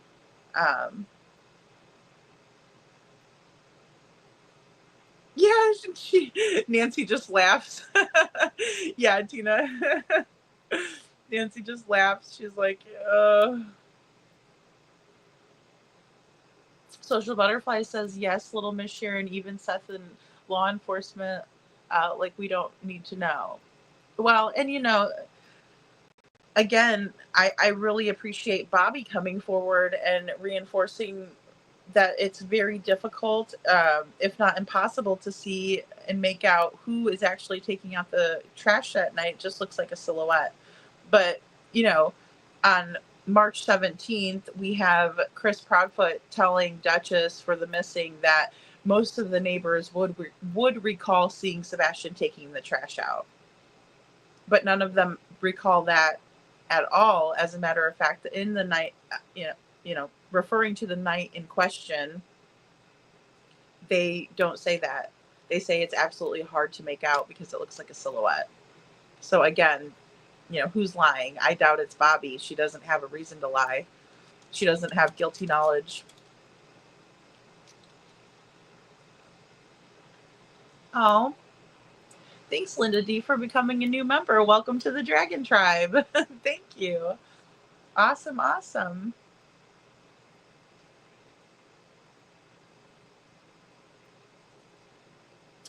Thanks, little Miss Sharon, for the warm welcome. When the cats are playing in the driveway, the Ring camera goes off. Yes. And, Mob Crew did mention that in some of the footage that he received, that you can see, cats in the neighborhood and, different things. We see everything but besides Sebastian, right? Cats in the Cradle, the Silver Spoon, Little Boy Blue, the Man in the Moon. No Sebastian. No Sebastian. I would hope not, but nothing surprises me, Kiki says. Okay, so here, thank you, Kiki. Okay, so I'm going to go ahead and play this next clip, and this is the one that moved up to the top, and I didn't know how to move it back to the bottom. They really messed me up with this. Okay, so here we go. This is a shorter one. And then it was, okay, are there any cars around there? And I was told that there was an unidentified car sitting on my street facing the entrance, somewhere around 3:30 or so. And then the flashlights were actually seen on the neighbor's camera 2 separate flashlights walking in between the yard. The neighbor that has the actual footage swore up and down that there are 2 different circumstances. There was the car with the lights coming towards the car backed up on Kellen and left. And then about 2-ish hours, hour and a half, hour and 42 something, they're like she said, the time stamp on the video is not working. It is stuck. She said, but you can tell because it's pitch black dark in the middle of the night when the car comes down the street, turns onto Stafford, sits there for about 3 to 5 minutes. The flashlights are coming from 2 different directions in between the yards. They do whatever they're doing around the car. The car backs up Kellen and leaves from Stafford. I'm sorry, backs up Kellen and leaves. And then 2 or so hours later, as the sun is just beginning to come up, you can see the trash truck. And she said, but the trash truck goes past her driveway. She said, you can see the trash truck and the lights and the back of the truck go past her driveway, go up the hill, do its business, turn around, come back down. And then within a few minutes later, the sun is coming up. And then you can see Katie's car leave, Katie's car coming back. And then you can see all the police come in. She said, it's very obvious. So I asked her why the police are saying that that's trash truck. And she said, I don't know. I'm baffled because I tell you right now, there are 2 different circumstances and that you can tell there are 2 different time frames. Go ahead. I'm just going to say those were not trash trucks. I concur. But why did authorities say it doesn't have any evidentiary value? I asked that when I called the lead detective, and I flat out told him that I know the neighbor. I've seen the video footage from the very beginning before it was edited. She told me with her own mouth, looking at it herself, there are 2 separate occasions, car, then truck. Why is that? We've had it. He argued with me and told me that he had it broken down. The Secret Service looked at it and they confirmed that in fact it was a trash truck. And I said, I'm telling you, it was not. He said, well, I'm not going to say I'll argue with you. I was like, okay. Well, that ended that conversation quickly, right? He's not arguing, you know. Well, whatever. So, 3:30 or so, Bobby says that there's 2 separate instances, right? So, there's 2 separate circumstances where the car backs up onto Kellen from Stafford and leaves the neighborhood. She said the timestamp on the video is stuck, but you can definitely see the car comes down Kellen, turns around, right, and sits on Stafford for 3 to 5 minutes, right? And then the light sources are going, right, and everything in the neighborhood. And again, the best explanation of the sequence of events that night was done by Mob Crew, Chris with Mob Crew, right? He did the best version and job of piecing this time together, even though the time stamp is stuck. And then just keep in mind that this is what we see. And this is the car in question, right? So, 2:58 a.m. Okay. And then I also want you all to keep in mind that there's metadata attached to all of this. So a timestamp doesn't matter. Metadata doesn't lie. And it's imprinted on photos, videos, showing their exact origins and cannot be manipulated. Messing with a timestamp does nada. Nothing. Nothing at all. So, one more thing I wanted to point out if I have it in here. Oh, yes, here we go. And then this is the bus at 6:20. And then we have Katie driving the neighborhood at 6:30. Window up, rolling around, hasn't called the police yet with Chris on the 3-way call. Make it make sense. Why are the police saying that this is a trash truck? And they're even telling their locals who elected him in if he had anybody running against him. Bobby maintains that the trash truck was definitely later. at 5:30 a.m. You can definitely see, according to Bobby, that Katie leaves, she comes back, she drives up the street, and here is the proof right here that we have. So Bobby, you know, is credible in my opinion. There was a car that looked like these. Let me find it. Sorry, I had to scroll down a little bit. A car in the neighborhood that looks like this. And then there was a trash truck in the neighborhood. Then we have a trash truck. So, just kind of give you a good visual and kind of back up what I'm saying here, just so we have that. You know, that's always really good to have that, those receipts, right? So, there you have it, folks. So did Seth see the unedited version? You know, I don't know, Kiki. That's a good question. If Seth comes in, we can ask him. But I do know that there was an unedited version that came out on Facebook. You know, through the Facebook groups of the whole, and you know, the entirety, and that would look something like this one. You know, you can still see the lights over there, you know, and something kind of more like this in the area. So, and there's better, you know, pictures of that as well, but that's kind of, you know, you can kind of see relatively how far away it is when it's not cropped in from the home that the footage was caught on, right?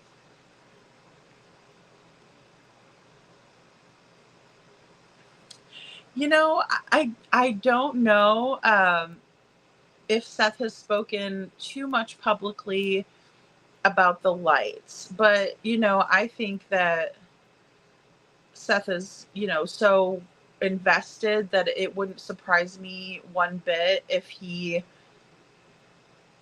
has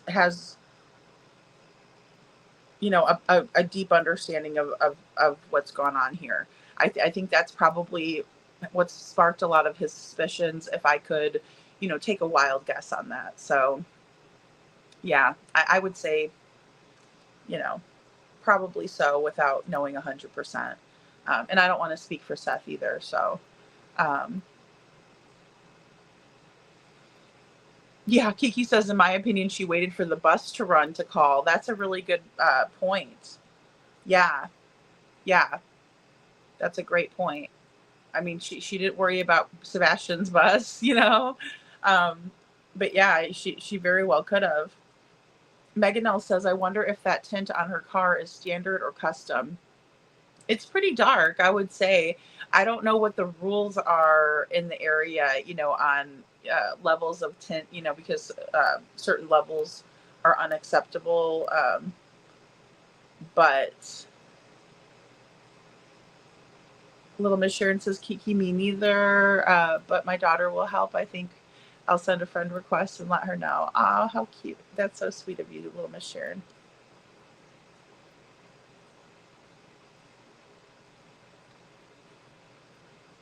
Good night, Barb. Thanks for being here. Patty with the skunk. Oh, no. Did one of the dogs get it? Thanks for being here again, Barb. We appreciate you. Adam Forever 21 says, crackpot must have been bad or threatened. Nobody is that ignorant to evidence. Yeah, exactly. I mean, that's the whole point that I have, is that, you know, either, again, I get it, you know, I mean, I've said it a million times. Oh, we're keeping it close to the vest, you know, but he doesn't say that, and he makes it seem like it's like irrelevant, like it's no big deal, like it should be uh, lower on the list of focus, and I think that that is absolutely incorrect. I do. And I can't believe he's allowing for this in an area that he's supposed to, be commanding. Robini says, "Oh, ill, the worst place to." So sorry, Kiki. Oh no. So there was a skunk. I'm sorry, I must have missed it. So why would she think he's at school if the bus ran after that? She would have seen him get on the bus. Well, I think that she was trying to make people think that maybe he walked over to school early, but that wasn't part of what he typically did either. I mean, it's like he didn't. It's not like that was a regular thing, and if it had been, then that would have made more sense to me. But no, and then they say, "Oh, Sebastian doesn't wander when Sebastian doesn't wander." What the hell? Oh, under the house. Oh no, Kiki, I'm so sorry. Oh no. Um, I used to have a dog when we were growing up, and she liked to go under the deck, and oh my gosh, she'd get skunked sometimes. Going under there. Oh my goodness. Robini says she didn't even go up to the doors at the school to see if he was in there. Exactly. Yeah. She just drove around the parking lot, from what I understand. Because I haven't watched the footage or anything. But yeah, it's my understanding that she just went around the neighborhood, or excuse me, drove around the parking lot and didn't go in. Because I would have even thought that was more of a plausible thought in her head, especially once I saw that there was, animals and things that they had at the school, like they have bunnies and different things, right? For the kids, for what, Sebastian was involved in, those classes and things like that. So, if he had a special pet, then I could, at the school that he loved, then I could see her going in and going directly there, right? Because that was one thing that we know that Sebastian, really enjoyed, was animals.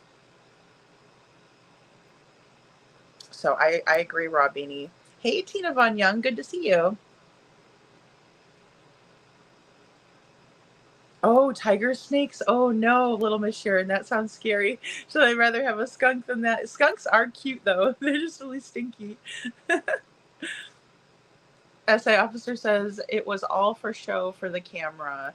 I agree. I agree. And who knows how much let's say anxiety and it would take, say, okay, let's just say hypothetically that an accident happened, right? And you didn't want anybody to know, so you covered it up, right? Hence 3 a.m. lights, right? Explained, blah blah blah blah blah. So imagine it being 6 o'clock and you having to pull off this ruse. There may have been a lot of reinforcements being, necessary and involved in that. Maybe not. But then again, say it's all planned out. When it hits that 6 o'clock mark, you better believe that you're going to start feeling that anxiety and that pressure building up, because now you have to get a hold of law enforcement and you have to lie to their faces. and it's not just one law enforcement officer, right? They're going to all come like they did and line the streets and look for this boy. And so, it's a lot to deal with, right? And so maybe people were talking her into it or pepping her up for it. We just don't know. We do know that she said that she called her husband Chris around 6:03. About 3 minutes in, I call Chris. So she was on the phone with them, and they didn't decide to make that 3-way call until 30 minutes later. So again, temporal lagune, a lapse in time, 30 minutes. But then we see activity with Katie. We find out from Bobby, the neighbor, that she did in fact go next door to her neighbors and ask some questions. So, and we're going to get more into that with, these clips that I have with Bobby and JLR. SA officer says, but they forgot people who really care are thorough and detailed. That is a mistake, right? And it only takes one mistake, but it seems to me, looking back through this, especially at this juncture, that there were several mistakes made by the Proud Feet. several mistakes. They did not pull off a perfect crime here. They did not. And we know if Katie was in fact given a polygraph test 2 to 3 days after Sebastian was reported missing, then that means that there was an instant criminal investigation that ensued, at least on Katie's behalf. That's undeniable, because what we read last night is that the TBI administers these tests for a couple different reasons. One, new hires, right? They're vetting their new hires. Two, they're vetting possible suspects in an investigation, in a criminal investigation. They didn't say that they willy-nilly give these polygraph tests to just anyone. They didn't say that every single time there's a missing child that these are mandatory. Oh, no. No. So the police might have believed you at first, and then they might have ran with that assumption because maybe they were trying to cover your asses and help you guys out. But that only goes so far. Yeah, I'd be a mess. Yes, I would be looking for like a crazy person. I'd be yelling out the window like a crazy person. People would be like, yeah, I did see this woman looking for her child, screaming for her child, you know, with all her windows rolled down. I mean, it would be a complete different, you know, scenario altogether. It just really would be. So let me go ahead and play this next clip. Now, these ones are a little pain in the butt now. Make sure I got the right one. Okay. What time does the trash get picked up in the morning? That is the biggest misconception. Here we go with the whole light thing, right? This is where we're going. So we're going to talk about the 3 a.m., 3:10 a.m. lights. Let's talk about the trash. What do you know? So our trash gets picked up by J.E. McMurtry Disposal, has for many, many, many years. They used to, a few years back, they would pick up around 6:30-ish, but then the bus was coming through and it was making it hard for them to come through with the bus, and all the kids were out and it was just chaotic. So they switched it, and now they go down my street about 5:30, 5-ish, between 5:15-ish, 5:20, something like that, every Monday morning. That's going down my hill, though. That's not when they come in and they're going around it. That's when they're coming back down. So, yeah.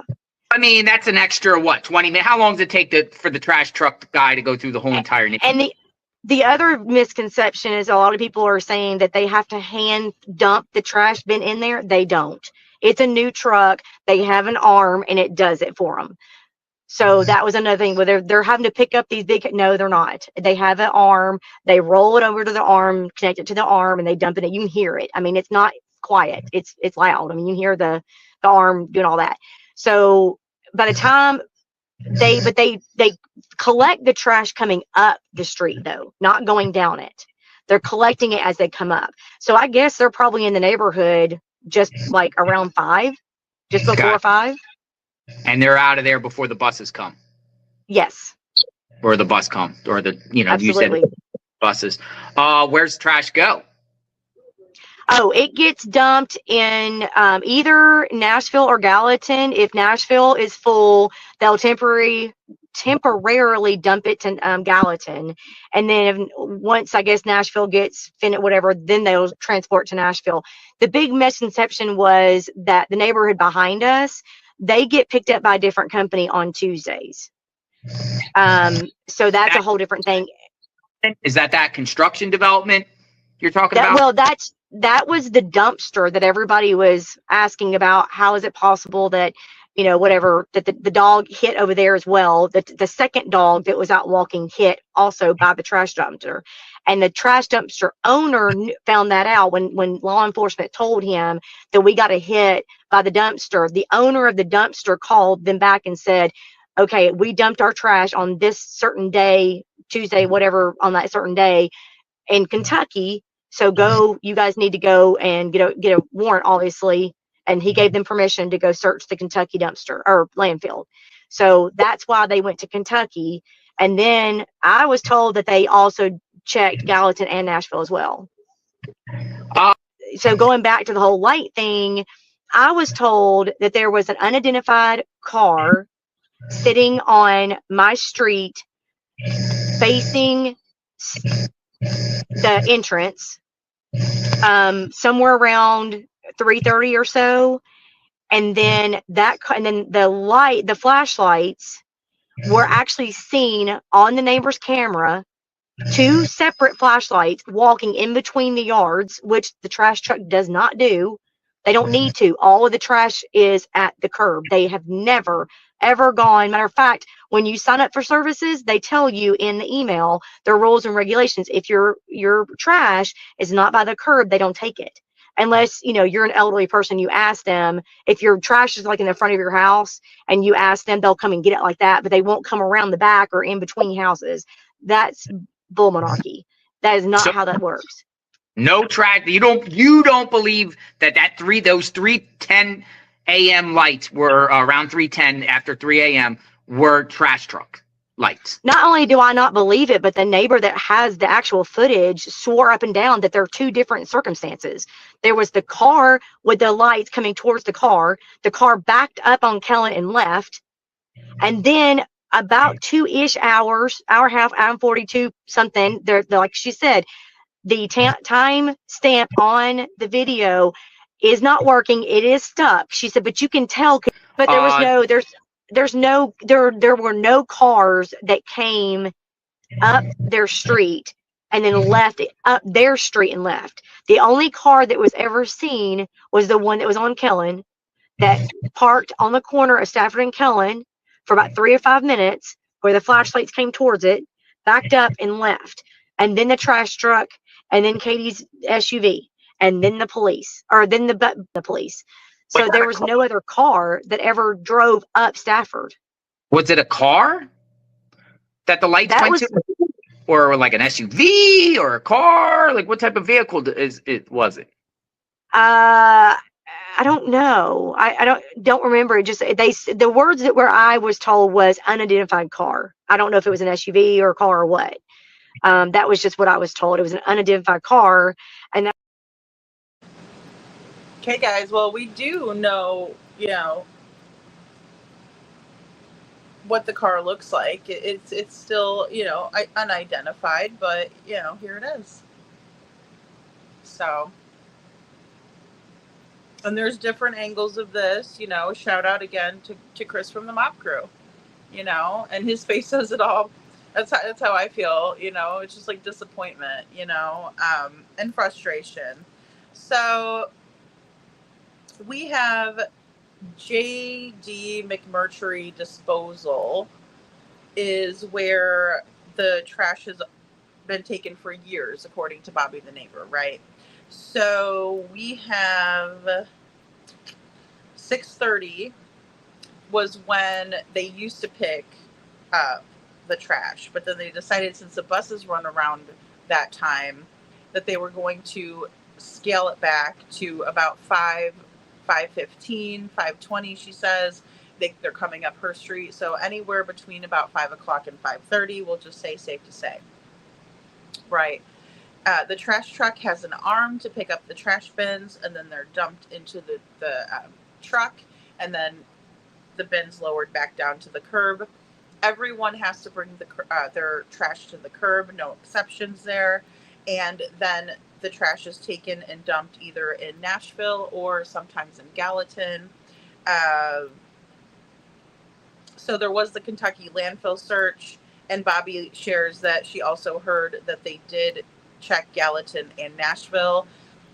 Something that I forgot that she had stated before, but she says that she heard that law enforcement had a dog hit by the dumpster, and so they notified the trash company, and then they initiated the search at the Kentucky landfill based on the dog hitting near one of the dumpsters, right? So, and again, that unidentified car was allegedly seen by neighbors, multiple neighbors, and caught on camera, facing the entrance, going towards the entrance. We saw that in the picture, you know. So, hey, Detroit Rock City, good to see you. The dumpster with the fire. I mean, and there was definitely a fire at the landfill as well that I remember.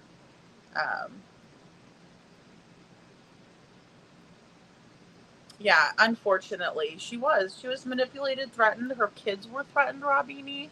You know, Bobby never lied. She was manipulated and threatened. I agree. Absolutely wrong. Absolutely wrong for being the one to want to help and come forward. She sees something. She's saying something. Think about the other neighbors that did not. Think about the other neighbors who saw something and told Bobby, instead of having enough, you know, cojones to come up and speak to any of us on the YouTube streets or to come forward in any capacity. That just shows that she doesn't have an agenda. She just wants to tell the truth, in my opinion. Social Butterfly says, yes, Robini, it's sickening that Sebastian's missing and stopping people from talking or threats for footage. I agree. Thanks, Social Butterfly. Absolutely. Sasha says, why didn't Craddock search Kentucky and why did Craddock search Kentucky and why wouldn't they go back to back to right where the dumpster was, no matter what? According to Bobby, and I don't know, you know, exactly if she heard this from law enforcement from their own, you know, mouths, but again, I do think that she's being truthful, and she says that the dogs hit over there and that was the reason why. I mean, again, law enforcement has lied so many times. They're trying to tell us that it was a trash truck in the neighborhood and not this little car, this little gray car that we see on camera. So who knows, you know, because they're liars too. They're liars too.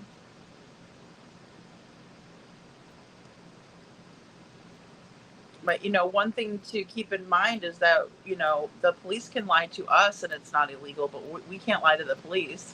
That's not legal. You know, we're not allowed to do that. So, yeah, Katie's mom and her sister are registered RSO, in my opinion, a whole family. Yeah, absolutely.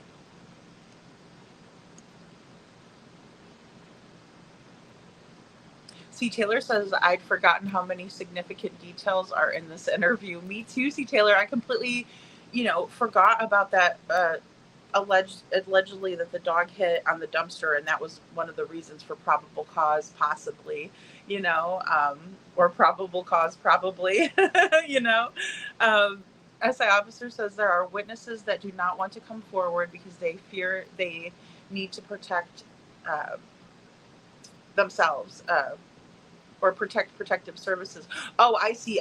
Excuse me, I read that wrong at first. I see what you're saying, as an officer. Yeah, well, that's another thing too, because, you know, CPS is constantly skirting accountability, in my opinion, and it's very unfortunate that these children are falling through the cracks, and these CPS workers and are worried more about covering their own asses than to tell the truth and be like, look, a mistake was made. And I think that should be respected rather than hindered, right? Like if something happens and you're in this position where you have this power to make decisions over people's children's lives, then you need to be doing the right thing by these children, in my opinion. And if something happens and there's a mistake, then you need to come forward and you need to correct that mistake as soon as possible. But instead, they don't do that. They're in the business of really covering their own ass and not worrying about the children at all. in my opinion. And it's absolutely wretched. Absolutely wretched, and shame on you if you do it. And I'm sorry if you're a good social worker out there.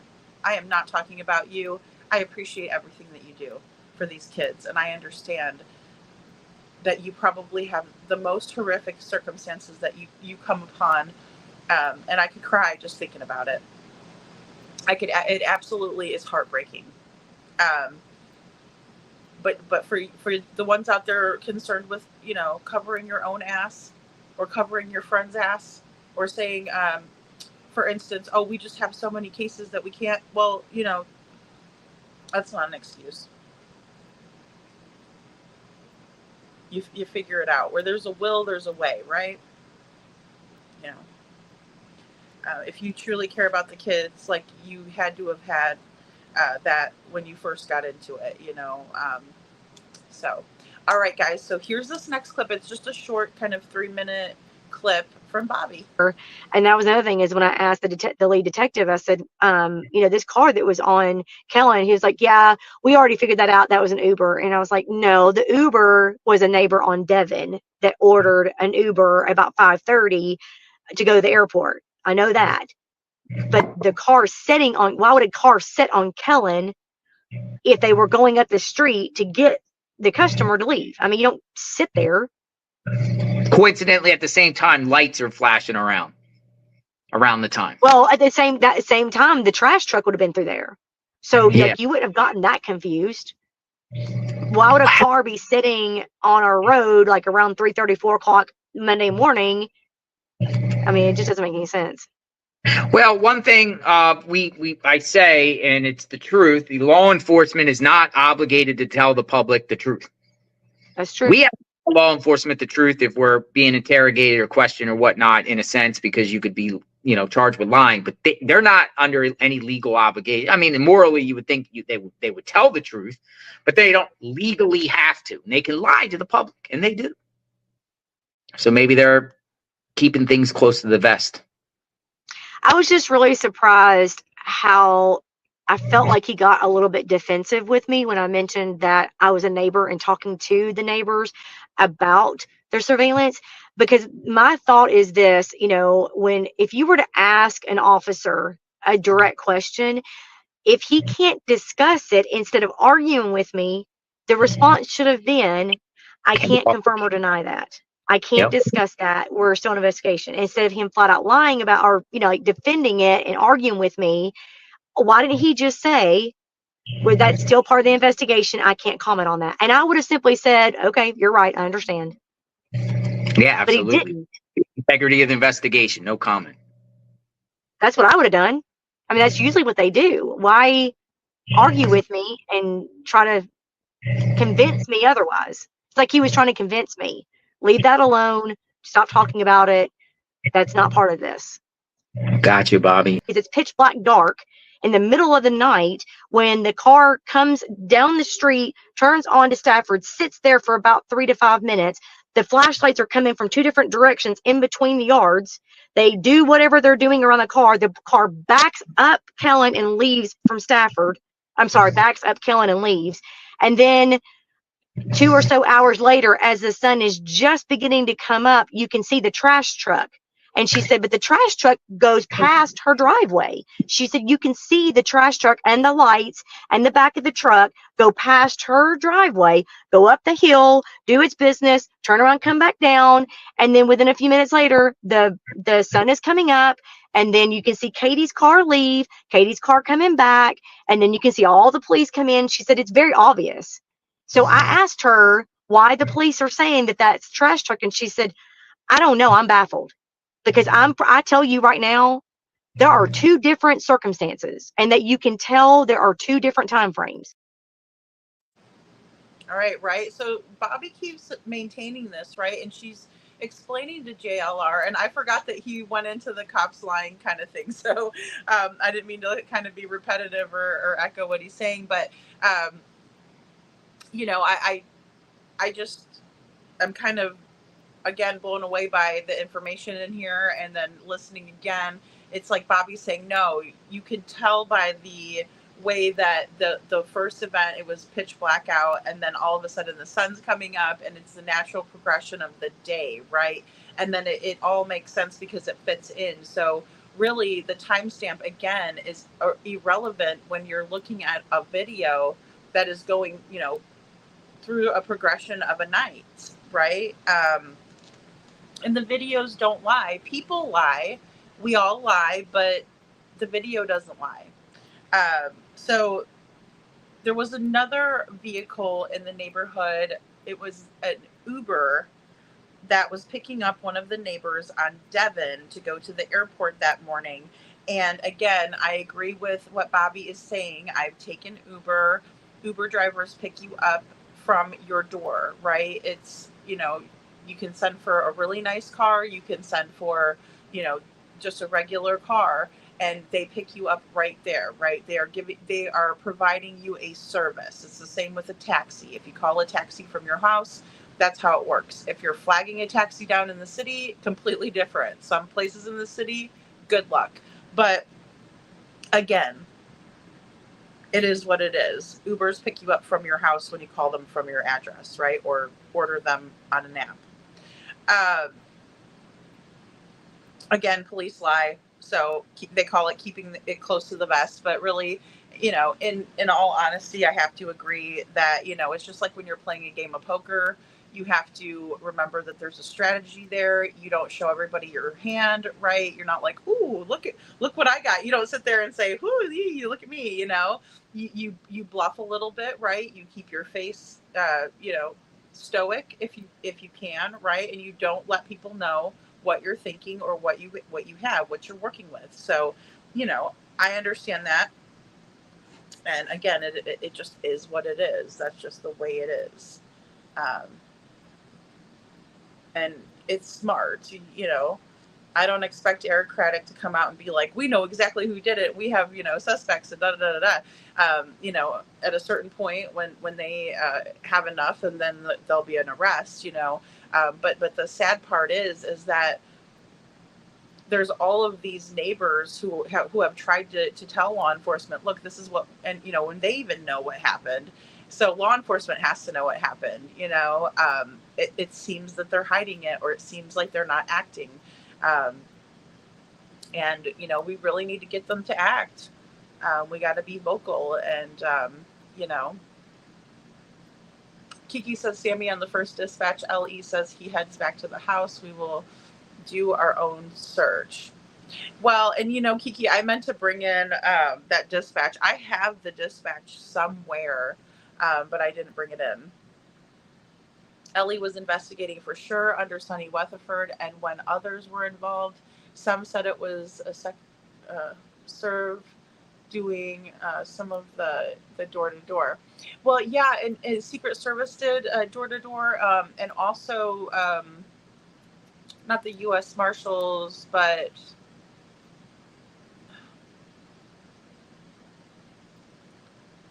the reservists. Am I saying that right? I mean, they brought in military to search, go door to door and help, and for foot traffic and the search, out as well. There were several groups brought in. There was even professional searchers that joined. I mean, there were so many people that joined the search. Kiki, SA officer, says Craddock, Carter, or Simmons, allegedly they are childhood friends and a conflict of interest. How does that happen? I agree. And that's the thing, they're all connected. That's the problem. That's the main problem for me too, SA officer. It just is. In my opinion, generational corruption in that town that goes much deeper than this case. Absolutely. And, once you do something and are involved in a level of corruption like that, or if it's something that has been, like you said, just generational and goes very, very deep, you're in it very, very deep yourself. So you've done dirt. People know that you've done dirt, and that other people have done dirt. And so it's just like, hush your mouth about it, and, don't snitch. Right.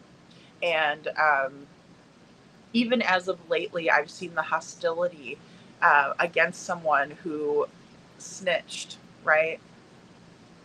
I mean, grow up, really. Sasha Johnson says, don't forget Sebastian's bedroom light comes on at 3:06 a.m. and the living room light right before the common area lights. Yes, thank you, Sasha. And that is another thing that Bobby's going to go over too, is that it said that there was a silhouette in Sebastian's window. I don't know if I've pulled that in, but we're definitely going to go over it. This is such an important interview, in my opinion, because it gives us an insight into what the neighbors have witnessed themselves, whether it's like, you know, hey, Susie, did you see my camera footage where this occurred, right? If I had that camera footage, I might share it with one of my neighbors, right, to let them know, especially if my neighbor was out and, you know, we're talking at the fence and she's saying, you know, I'm so scared, I'm worried about my kids. What if there's somebody that's abducting kids out there? I might just say to her, you know what? I don't think it's an abduction of children. I think that we're dealing with a very sick stepfoot and a mother who is involved and has guilty knowledge, and here's why. And I might share that with my neighbor. So, again, and don't forget they have a Facebook group for their little town, right? Because it's like a community. It is a community, not like a community. It is a community, and it's got to be absolutely devastating and heartbreaking and frustrating and aggravating, all of that, to have this have gone on, especially when you're used to things just being kind of, you know, mild and normal and predictable.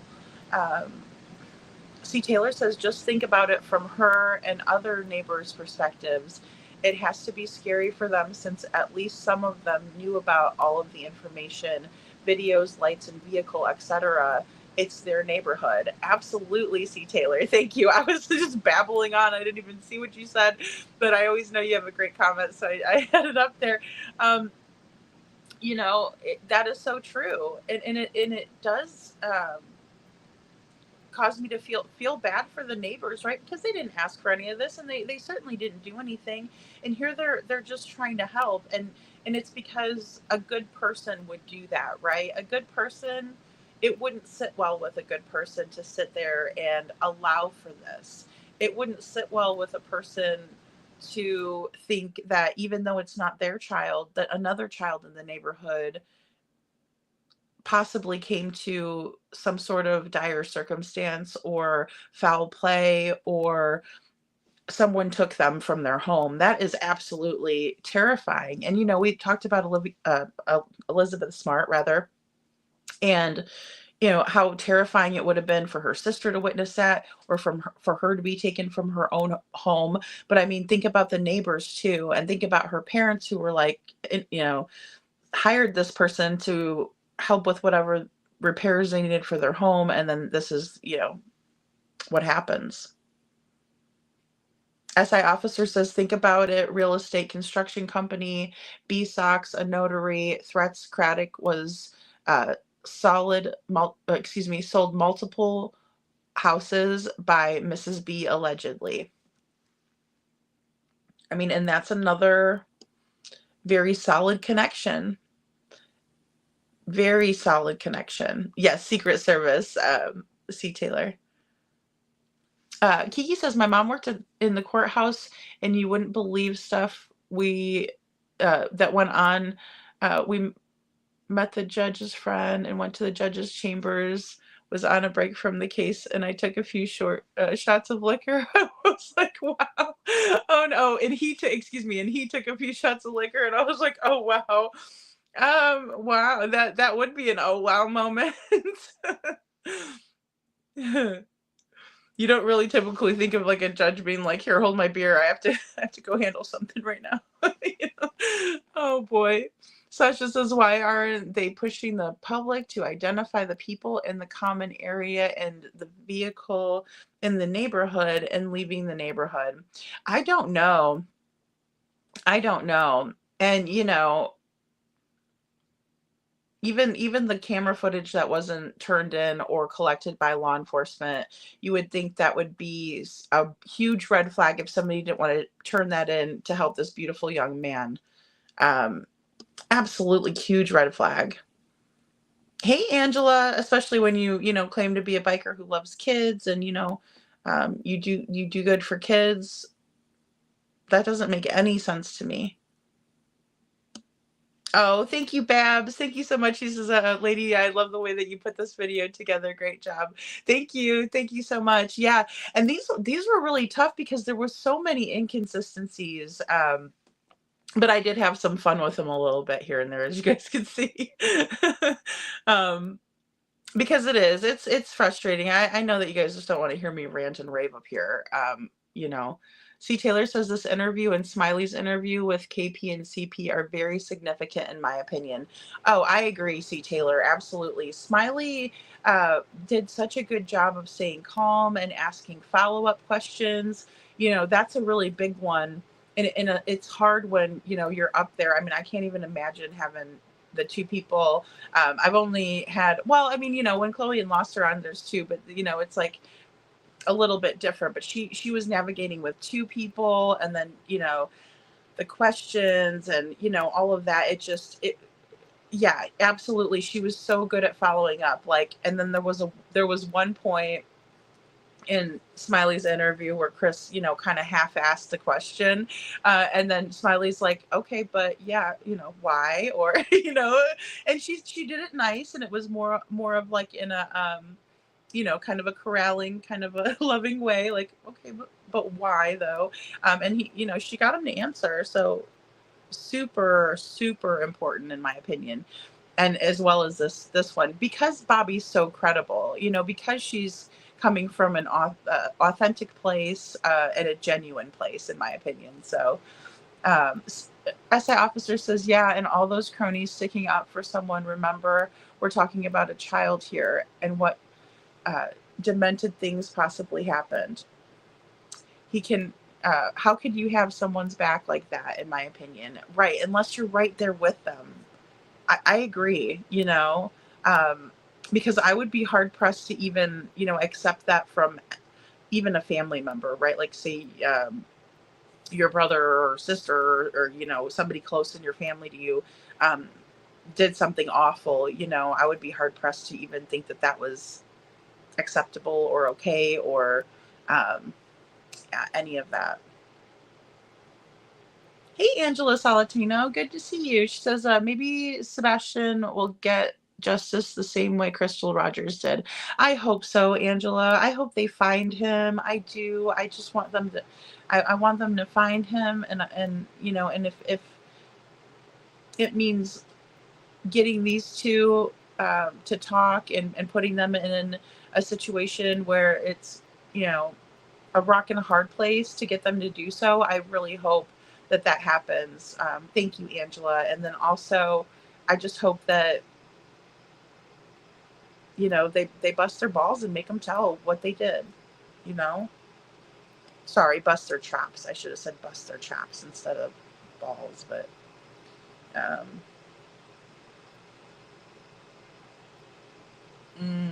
that's true. Kiki says, Sammy, on dispatch though, local LE said, let's do our own search at the home. Red flags. Did they not allow anyone else in at that time but them? That's a good question, Kiki. And I mean,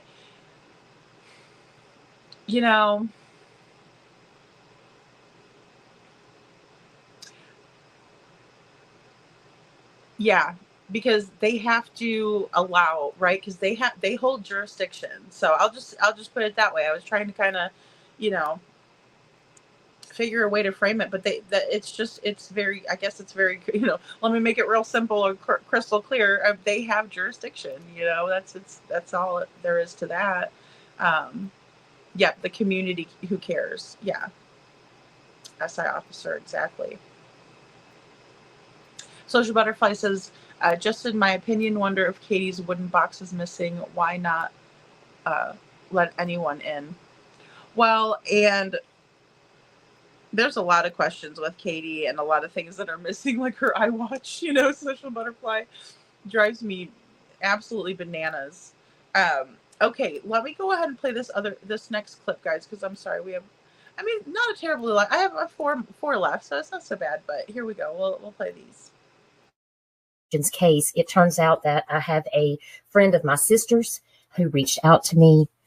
She sent me a text and said, "Hey, I just wanted to let you know that Sebastian's mother is my cousin, and I would really appreciate it if you could please talk about Sebastian's case and get his information out there. I appreciate all that you do." And she put me in touch with Sebastian's mom, and we did speak at length today. And I did record a few things that I think it's very important for you guys to know. I see Chris in the chat.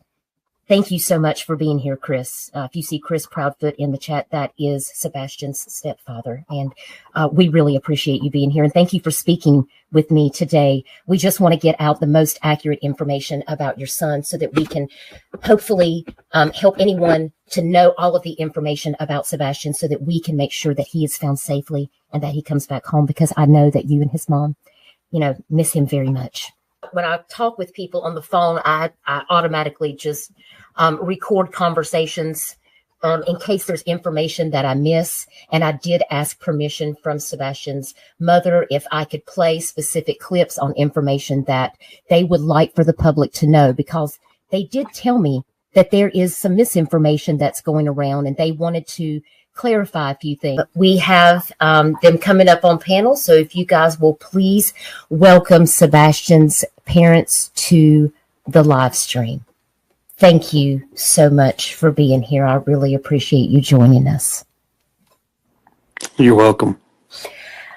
We had a really good conversation today, and I appreciate you being willing to talk to me about Sebastian going missing. And there is some things that they can't speak on right now, but when they're ready to come forward, they will do so, and they will let us know if there's any updates that's going to be happening. Search for a 15-year-old boy in Sumner County. The TBI put out an endangered child alert for him today. To have joined the search now, up to 150 personnel looking for Sebastian Rogers, going on hour 10 of the search now here in Shackle Island. We want to show you Sebastian's photos. He's 15 years old and he has a form of autism. This photo was taken of him just last night. He was last known to be at home before midnight. Teams have been looking for him since 6:30 this morning. You guys were at the Costco on Saturday. That's when you took the picture of him, correct? Yes, my wife was at Costco on Saturday. Yeah, not the shirt Sunday. that's in the flyer where it says Optimism was on a Saturday. They were at BJ's on Sunday. Okay, and when it comes to restaurant or no, they are all wholesale, like a commissary style stores where they sell in bulk. So Costco Saturday, BJ's on Sunday. Yes, he loves to eat all the samples, and BJ's is new, so I took him. You're a good mom. They say they're focusing their efforts on the couple-mile radius around Sebastian's house, which is just up the road. We've seen state troopers knocking on doors, people walking in the woods, horseback patrols, firefighters searching waters, canines and drones. All the while, aircraft are circling overhead. I couldn't recall off the top of my head when the last search like this was. Obviously, this one is exponentially more important, being a child who does have autism. I can't imagine what those parents are going through right now.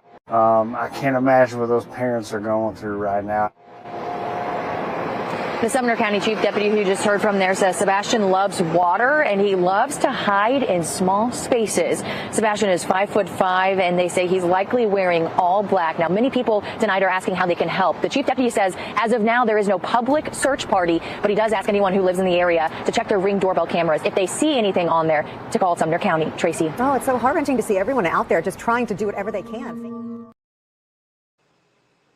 Okay, guys, so again, just kind of a little mashup there.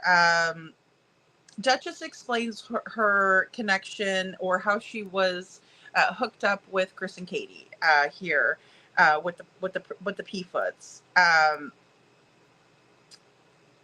It's absolutely clear to me that this was all set up, right, with Katie's family member and Duchess. She explains it herself. Those were her words, not mine.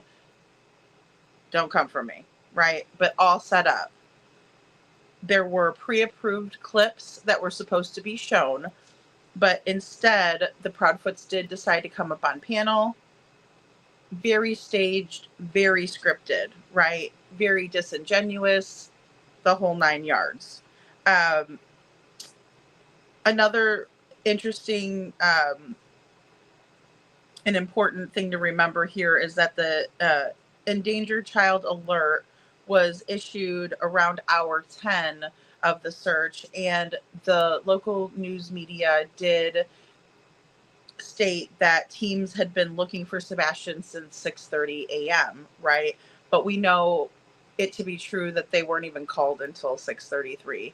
So again, just those little bits of misinformation peppered in doesn't make for clear, a clear and concise picture. And then we're told that the Optimism t-shirt picture is Sebastian at Costco on Saturday, and that they went to BJ's on Sunday. And then right away, Katie pipes up and she says, well, Sebastian loves the sample, so that's why I took him there. Oh, really, Katie? That's interesting, because that's not what you told everyone before. You said that Sebastian came along with you to pick up your niece because you all were going to meet at BJ's because that's where her mother was. So it had nothing to do with Sebastian and the samples. Did it, Katie? And there was another interesting part where the news media was reporting that Sebastian was wearing all black. Again. Okay, whatever. Because that changed significantly as we went along.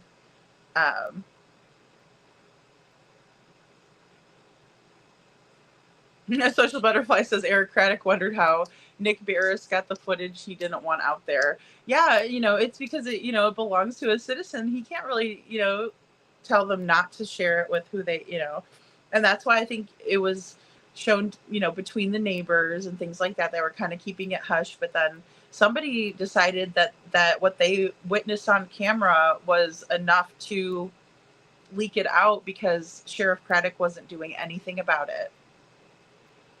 He wasn't doing jack crap, And Angela says, I hope so too. Justice for Sebastian. Thank you, Angela. Thank you. Yeah, he deserves justice. Sasha Johnson says, why would you drain the retaining pond? Why it's 2 feet? Why wouldn't you just take multiple samples and just use sonar and divers? It's super small and shallow as hell. Yeah, and I mean, they had the divers come in. I think it was day 4 or 5. And, in that case, they wouldn't even, if they would probably like lie down in there and they would still, they would just be like sludge and, all the mud and everything from the retention pond. So I agree. No use, right? Doesn't make any sense. Bab says, ain't no trash truck going through people's backyards at 3 a.m. Precisely, Babs. I agree. Yeah, CP says it's only knee deep. Exactly. Angela says the sheriff in Crystal Rogers' case turned it over to the FBI when they reached a dead end. And see, that's what's proper, in my opinion. I understand it would absolutely, and I'm not even law enforcement, right? I've never been a detective, investigator, any of that. But it would absolutely kill me to resign myself to the fact that I wasn't able to find Sebastian. I'm sure it breaks their heart, if I'm playing devil's advocate right now, or at least giving them the benefit of the doubt. But at a certain point, it's really not about you or your ego or your feelings. It's about finding Sebastian and finding out what happened to him and bringing justice. So at the end of the day, if you need help, then by all means, because you're not helping Sebastian any by keeping it to yourself and hoarding the case and hogging the case and not allowing for others to come in, like the FBI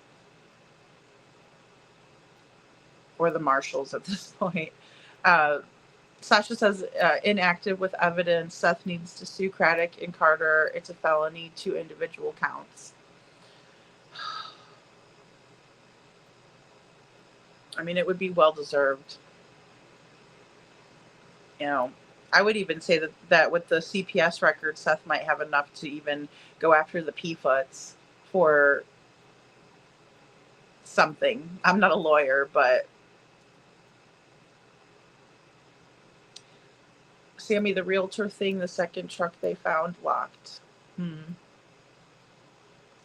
It'd be interesting to go click on that Chris Proudfoot name in the chat and see what the name is currently. Yeah, I don't know. That would be interesting. He's probably has multiple accounts. Bab says Sumner County Sheriff's Office is completely wrong with not asking and allowing FBI to get involved. That shows how crooked they are, and they don't want their mistake in their business to be looked into. I agree, Babs. Absolutely. Absolutely. Yeah. Hey, Holly S. Hello, my friend. How are you? Ultimately, it's a felony, obstruction of investigation. Technically, they would be fired immediately. Let's see what else. Sasha. Yeah, and I mean, absolutely. There would be repercussions for anybody else who did that. So there has to be someone covering, in my opinion.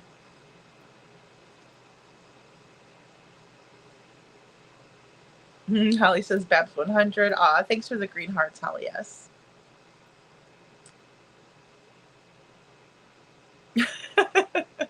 Babs says Sumner County Sheriff's Office is as crooked as a dog's hind leg. As my brother would say, he's retired, Ellie. That is so awesome. I love that, Babs. Thank you for his service. You know, that's the thing. I hate thinking that there's corruption on any level, but this, I'm like, it's almost too much to wrap my mind around, you know? It's like I don't want to think of it like that. And I don't want to, you know, bash law enforcement. It's just awful. It's horrible. Absolutely horrid. Little Miss Sharon says, as far as I'm concerned, in my opinion, no one has interviewed KP and CP properly. I can not listen to their BS. Yeah, exactly, Little Miss Sharon. I don't think they have been either. I think if they were properly interrogated and investigated, then they would have enough evidence to charge. Because there's only so many lies that you could tell me before I would have hauled your butt in, you know, and really got down to business with questioning and, you know, read you your Miranda rights, and that's it. You know, you have the right to an attorney. Do you want to speak to me? Yes or no? That's it. You know, and if you don't, here's your bed. Here's your peanut butter and jelly sandwich. Now you're going to sit. This lady did say specific information. Absolutely, Kiki. Yeah, really, social butterfly. Oh my gosh, that's such a good point. Loves to eat all the samples. Why samples, Katie? You not buying him any food?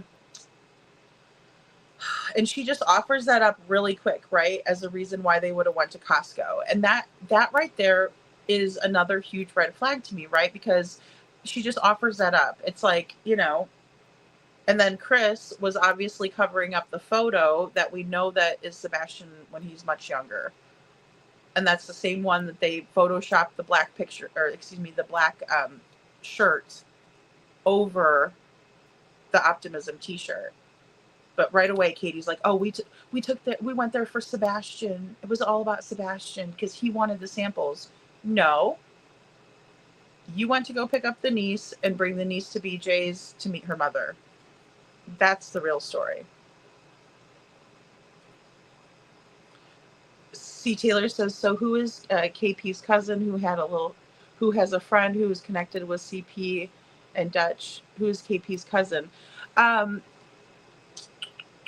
I would have to go back through, but she's in the chat that day, and I did identify her. I don't know if I identified her in this one, but I would have to go through. And even if you go to, go over to Duchess's and look through, you can see her, writing things. And then also there's a point where they point her out because she asks, I believe she's the one, and I could be wrong, but I believe she's the one that asks about the special buttons on Sebastian's phone to communicate, right?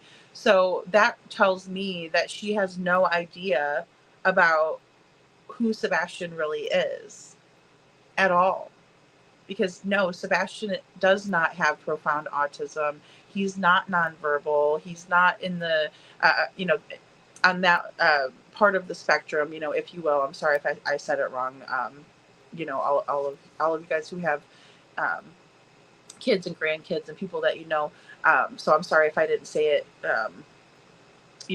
quite properly. But at the end of the day, some kids do have devices that they use to communicate. Just like there was that little boy. Oh my goodness! Oh, Joshua McCoy, and his father said he would use the device, and he was able to read and write when he was 2 years old, but he was nonverbal. He didn't speak to others and whatnot, but he did use this device. And the Proud Feet was like, you might as well have been speaking a whole different language to them. They had no idea. How do you not know that when you have a child on the spectrum? People might say, well, it was a recent diagnosis, but still a lot of the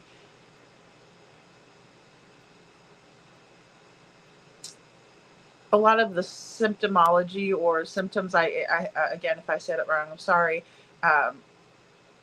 mirror and match autism when you have the rare chromosome deletion like Sebastian has. So either way, you would still be, around other parents who have children on the spectrum and things like that, who deal with the social and emotional dysregulation issues and things like that. So you would befriend people like that naturally, unless you're Katie, who seems to have been embarrassed or something, which she really should have just looked in the mirror and saved the embarrassment for that moment instead of ever putting that onto Sebastian, in my opinion.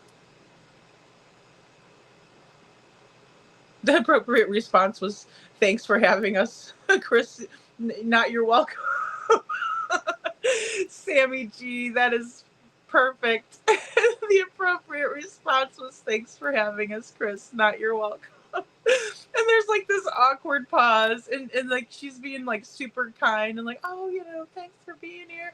And he's just like, you're welcome, and then Katie doesn't say a damn word. She just sits there instead of saying, like you said, yes, Duchess, thank you so much for having us. We just want to find our son, or, I appreciate you taking the time, to highlight our son. Something. Thank you. Sammy. Up to 10 years in prison, especially if law enforcement obstructs internally. Obstruction is a serious charge. Yes, Sasha. Yeah, there's many ways that we could look at this, right? And that's one of them, in my opinion. And again, it's felonious to put hands on a person with special needs in Kentucky, or excuse me, in Kentucky. I'm thinking of landfill. In Tennessee, according to what the law is. I don't know why the laws don't apply to people who are involved in this case. Tina Girl says that picture from Saturday looks younger. Absolutely. Yeah, and I don't think it is a picture from Saturday. I also think that it was shoved in Seth's face, allegedly, and that's what he had said. I believe him. Look, he was happy. Look. This is us over, at Costco. Da, da.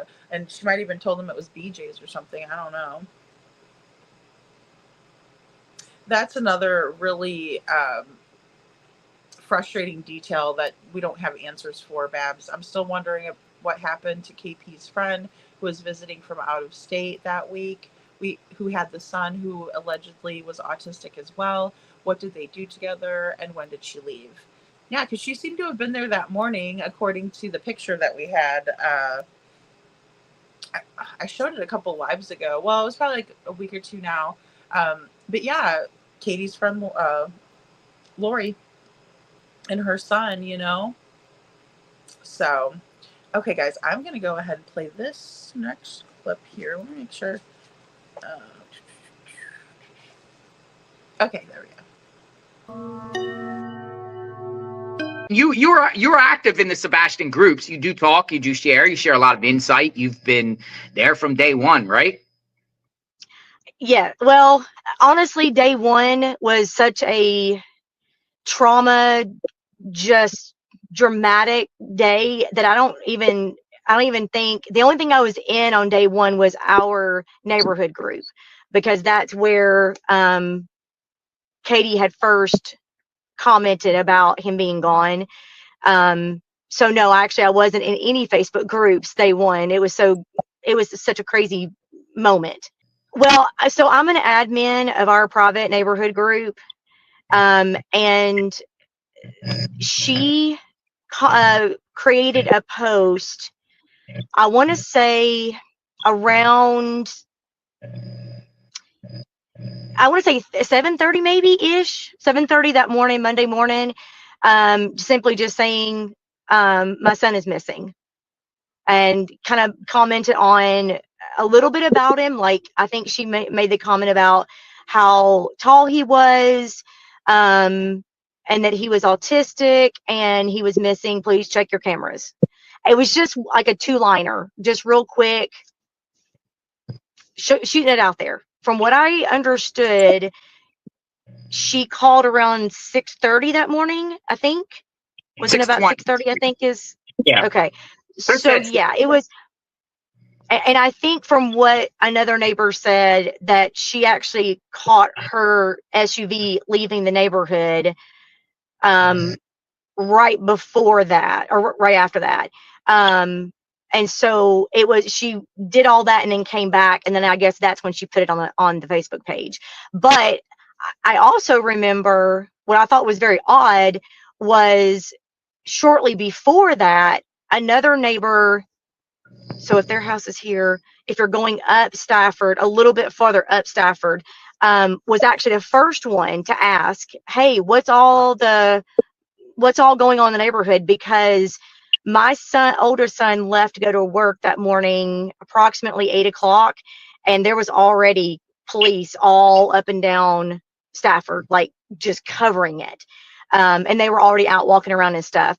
And so I don't know, I guess she saw some of that traffic as she was leaving to go to work, and she posted first on the Facebook page. And then Katie, after that, is when she posted, and I went back to find that, and that previous neighbor deleted her post. What about Katie's post? I don't know. No, the original post, the first post. Yeah. It's no longer the neighbor there. It's gone. She had to have deleted it, because you can't, if you're not the creator of the post, you can't delete someone else's post. They have to delete it.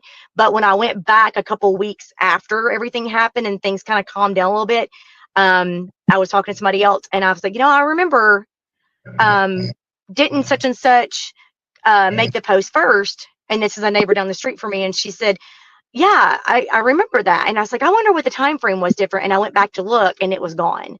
So the original neighbor that very first posted asking what was all the commotion going on.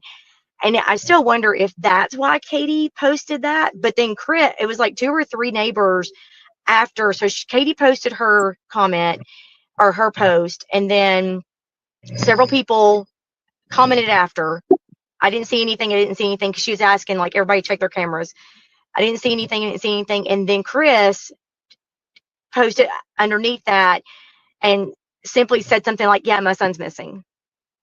That was it. Oh. So what did it say, like, where the post was originating from, or was Chris around the neighborhood by then? Okay, so I have twins, and when we first heard about everything, they jumped up and went running out of the house and went across the street down to where they live, and they walked over because they wanted to be a part of helping, look for him. And they went over there, and Chris was not there yet. So Seth was in there 8:30. 8:30. Okay. 8:20-ish. Yeah, because my oldest son had already left for work. He left about 8. Then my twins, when I got the phone call from the neighbor very nearby them, that is a good friend of mine, about 8:15, 8:20 that morning, asking if I had heard what would happen, and I had not yet because I hadn't gotten going for the day yet. And then when my son texted me, I didn't answer, so he called my other boy's phone and asked them, "Hey, do y'all see what's going on?" And they came around my room and said, "Hey, Mom, did you hear what happened?" I was like, "Wait, what? What's going on? My phone's ringing. You guys are running in here. Like, what is happening here?" And my neighbor was on the phone calling me. And so as soon as I heard the neighbor tell me the story, what happened, they went running out the door and went over there to kind of help, with the search and stuff. And Okay, guys. So really chaotic, for Bobby. She's just recounting, getting a phone call at 8:15 and the neighbors calling, shortly after her older son headed off to work around 8 o'clock. And, there's just a neighborhood buzzing, right? And she's the admin of the private Facebook page for the neighborhood group. So she recounts that there were a couple of posts made that morning, one being by Katie. And so Shady Katie posts that Sebastian is missing. And she does this sometime after she returns from her little 30-minute excursion around town and up and down the streets of the neighborhood with her windows rolled up. So one of the neighbors was the first to ask what happened and later deleted the post. So, we have people just right off the bat, right at Jump Street, retracting their statements that they're posting to a private group page for their neighborhood. Why is that? That is very strange, in my opinion. So we have people already retracting statements. And then Katie posts several under Katie's post, there were several comments saying that they didn't see anything, right, letting her know. And then CP just posts, "My son is missing," which, we know that that's not his son and he's a lying sack of shit. Bobby's twins went to go help. And then Bobby's recounting that Seth was there around 8:30. Seen in the yard by her twins, right? So I'm just going to, keep going into this because, again, I don't want to go too far off of what Bobby's saying. I want you guys to listen to what she says. Not really, me jabber in a way. Okay, so here we go. they said that they saw Seth and Katie in the front yard and of course they didn't know the names back then. They just knew, like, now that they've seen pictures, they go back and say, yeah, it was Seth and Katie and Kathy Bowersox and a bunch of other police, law enforcement and stuff like that. But Chris was not there yet. Interesting. Well, now, he wasn't there then. Now, where do you live relative to the Proudfoots? I live at the very top of the hill on Kellen. So the next street, the street that turns into Stafford. The main street. Main Street coming in. So just basically what you're now going back to Katie, like what you know or what you heard. When was Katie driving around in her SUV? Like a time frame? Like when do you think she was driving around in her SUV looking for passion, like she claims? Right. So there's so many different things here because the neighbor that I actually spoke with, that I'm friends with, she's the one that has the camera on the corner of Stafford and Kellen. And I'm not going to mention her name, but she's the one that the camera footage got leaked without her knowledge and her permission that everybody has seen. But I've directly spoken with her. And then I also have directly spoken with a couple other neighbors that live very close to the Proudfoot's house. And the neighbor that I spoke with the very first time that morning, she said that when she was taking her kids to school, Katie was already back from looking. She had just got back from looking. And the kids have to be in school at 7:30. And so she normally leaves the house at 7 to take her kids to school. But Katie was already back and in the front yard, and all the cops and stuff were there. So she stopped for a minute to talk to her, took her to school. My neighbor that had the camera footage told me that her timeline is not working correctly, but when she puts it all together with the sunrise and then the bus coming through and all of that, she said it was approximately about 6 o'clock, 6:15, 6:20. It was right in between supposedly when she discovered him missing. Supposedly she gets up, she runs around the house, she gets dressed, and she drives out of the neighborhood and that kind of thing and goes looking for him. But I know the neighbor next, if you're looking at the Prophet's house on the left, when she went running out of her house hysterical, the neighbor next to her was already out. You know, of course, everybody's getting up, getting ready for work, getting kids ready for school. Bus comes 6:45,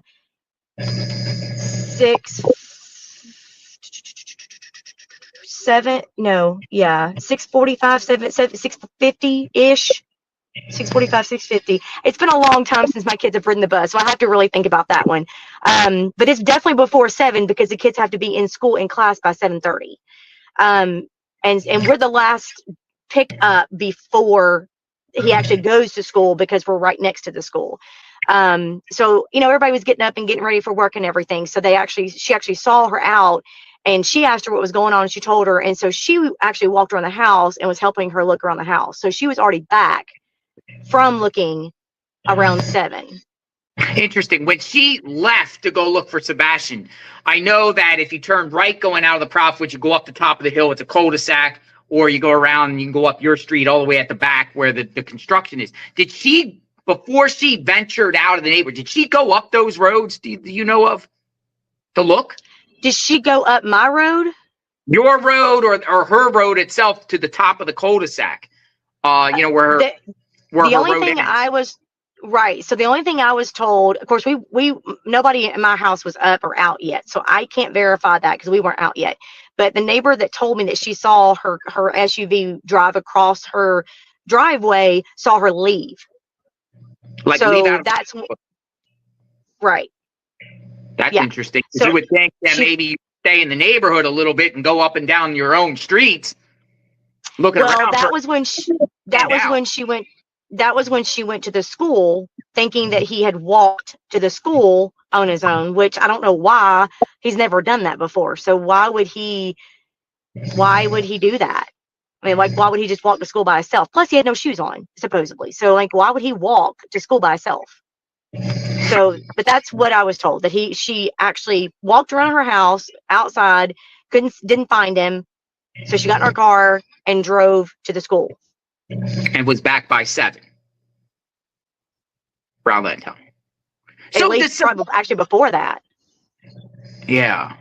Does Sebastian, did he take the bus to school, or did Katie take him in her car?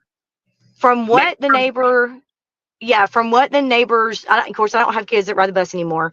But from what the neighbor nearby said, that he did ride the bus. Now, the neighbor on the corner that has a surveillance camera said that there is a special bus that comes for certain kids that have special needs and whatever. And she said, I don't think he gets on that bus. I think he gets on the other bus.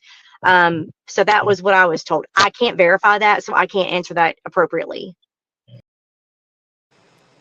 Okay, guys. So again, you know, Bobby's just being candid in her responses and just saying, you know, what she knows to be true, you know, from her perspective. So, you know, I mean, that's all she can do, really. So again, she recounts that Seth, Shady Katie were in the front yard with Kathy Bowersox, right, and law enforcement, but CP wasn't there yet. I really wish that the boys could have identified if there was anyone else in the yard, but at that point they may not have known who Lori was. But again, I would really love to know if they could identify Lori as being one of the people who were in the front yard at that time.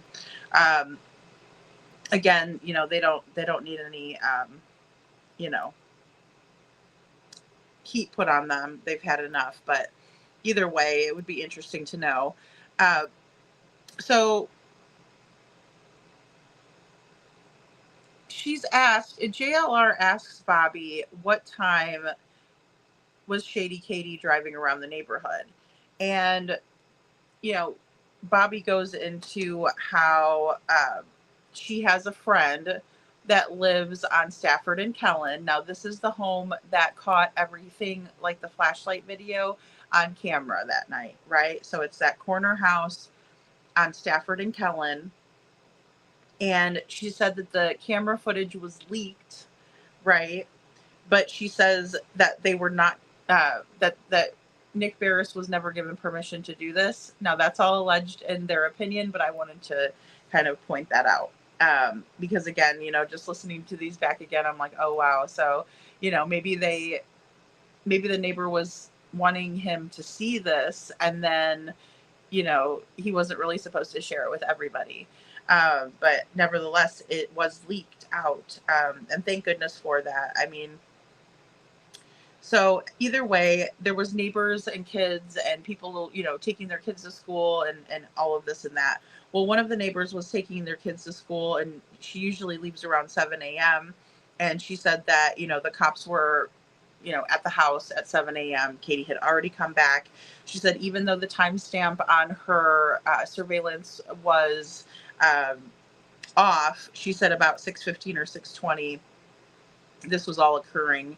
Out in the yard, according to what was caught on camera from her perspective. School starts at 7:30, and I just thought it was, another little important piece to know that the school buses pick up Victoria Place children last because they're closest to the school. So, just kind of another little interesting note.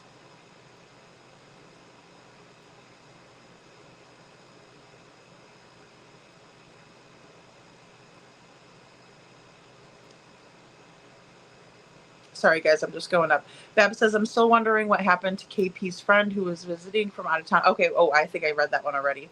And, I'd like to know if maybe the twins could identify her, or, what may have happened there. Tina Girl says, why hasn't why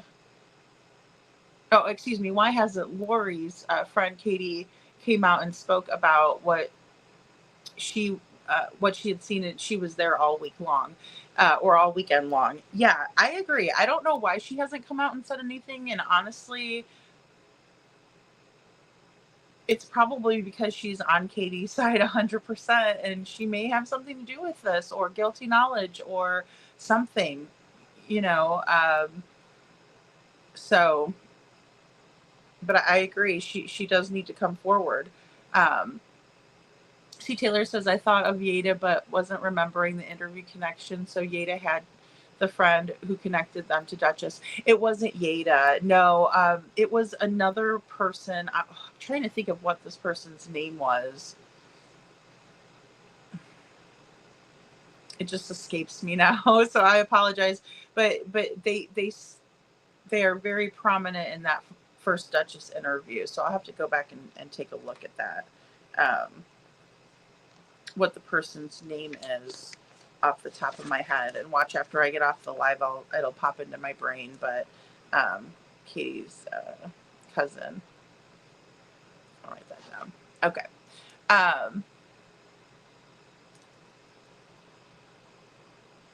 Yeah, who the friend Lori. Yeah, Lori was her friend's name, and she lives up by Chicago, or up in Illinois.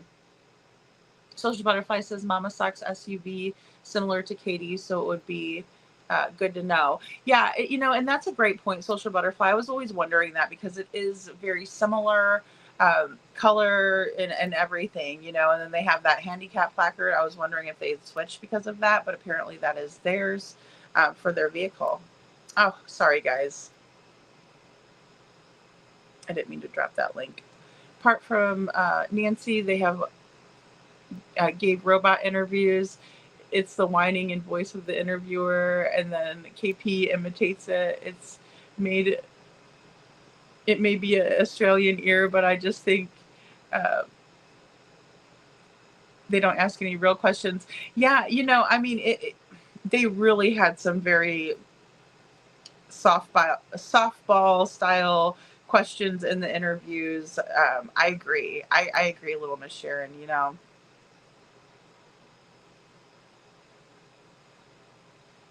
the friend Lori was vaguely mentioned, and then nothing. Very sus. Absolutely. And you know, if there was a poker party, it's probably a safe bet that she was there. Sammy says, didn't even have sample. Did they even have samples there? I don't know, Sammy. It was a grand opening, so I would imagine that they would have, but I don't know. You know, and I know like bigger places, wholesalers like Sam's Club will do those on, you know, particular days where they'll have the samples out, you know, throughout the whole entire store. Um, Bab said, could that 3 a.m. car have been Lori returning to pick up Sebastian and taking him to live with her and her son? You know, Babs, I don't believe so, because she actually drives one of those Tiguans. Tiguan. They, you know, Letitia Sauck had one. I hope I'm saying that right. Tiguan, I believe it's called. SI officer says he can go after everyone. There are so many different angles that Seth can sue for. He is very well deserving of all of those. Although finding Sebastian is most important to Seth, and he did not deserve any of this either. I agree completely, SI officer. Very well said. And you're absolutely correct, in my opinion. Seth is not worried about getting revenge. He's worried about finding Sebastian. That's all he cares about. That's all he cares about. C. Taylor says, Little Miss Sharon, I agree. Super annoying. I do think there's leakage in Smiley's interview, though. Definitely. Definitely, C. Taylor. Absolutely. There's leakage in a lot of these videos. 100%. You know? All right, guys. I have one last clip for you tonight, so I'm going to play it. So just bear with me here. Got you. So we're talking all law enforcement, all there, starting to descend onto the area, 8 a.m. ish, right? 8 a.m. ish. What? Well, they were there before that. They were already there, and cars parked.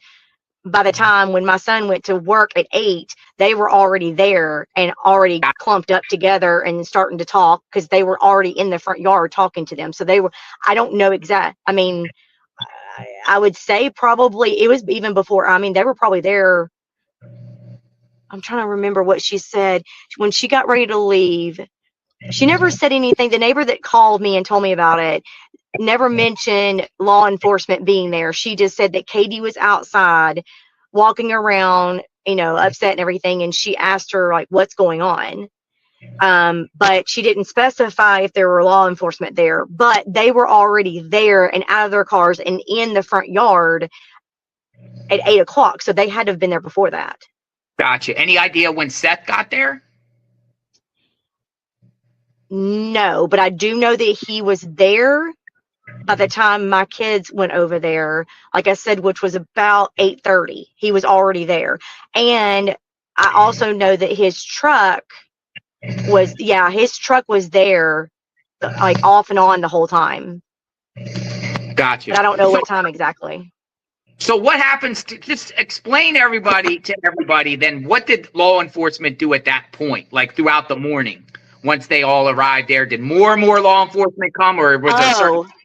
I told my neighbor down the street, I said, I didn't even know we had these agencies. I mean, like, I've never in my life ever seen such a response. It was overwhelming. It was like, it kind of freaked me out. Like, oh my God, I feel like I'm living in a real life, like, drama crime scene. It was the craziest thing I've ever seen. The very first that came out was the sheriff's department, because we live in the county. So sheriff's department respond first, because, you know, we're not part of the city. So they came out first, and they literally walked all up and down and around and everything. And then they came door to door and asked everybody, you know, who all had cameras and whatnot. What did you see? What do you know? Whatever. And And then it was, now of course I'm having to really go back in my head. It's been a little while. It was later on that afternoon, they brought some dogs in, and they started walking around. They came around the houses and asked everybody to walk around their own property, look underneath stuff, in anything that's unlocked. So all of us up and down my street, everybody, my neighbors came out with me. She and I walked together, walked all up and down our yards, all across the street, up and through the cul-de-sac, down the street a little bit. There's a barbed wire fence behind us as of right now where the new construction is, so you can't get over that, but we could walk around it. And so we both walked up and around that, just looked everywhere that was kind of close by. And then I noticed that they had the drones up. It was chaotic. It was absolutely chaotic.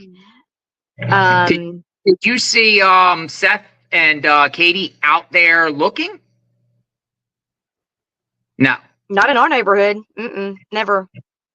Never seen And them walk around. No. They were in their yard out, but never left their property. No. Okay, guys, and we're going to get a little bit more into that tomorrow, of course, when it comes to, Seth going off and searching. And I mean, I think it would be really safe to say that if the neighbors are out searching their own properties in that small little area, I would probably have left the area too. And that's what Seth did. And then again, we're going to kind of get more into the dogs tomorrow too, on some of this,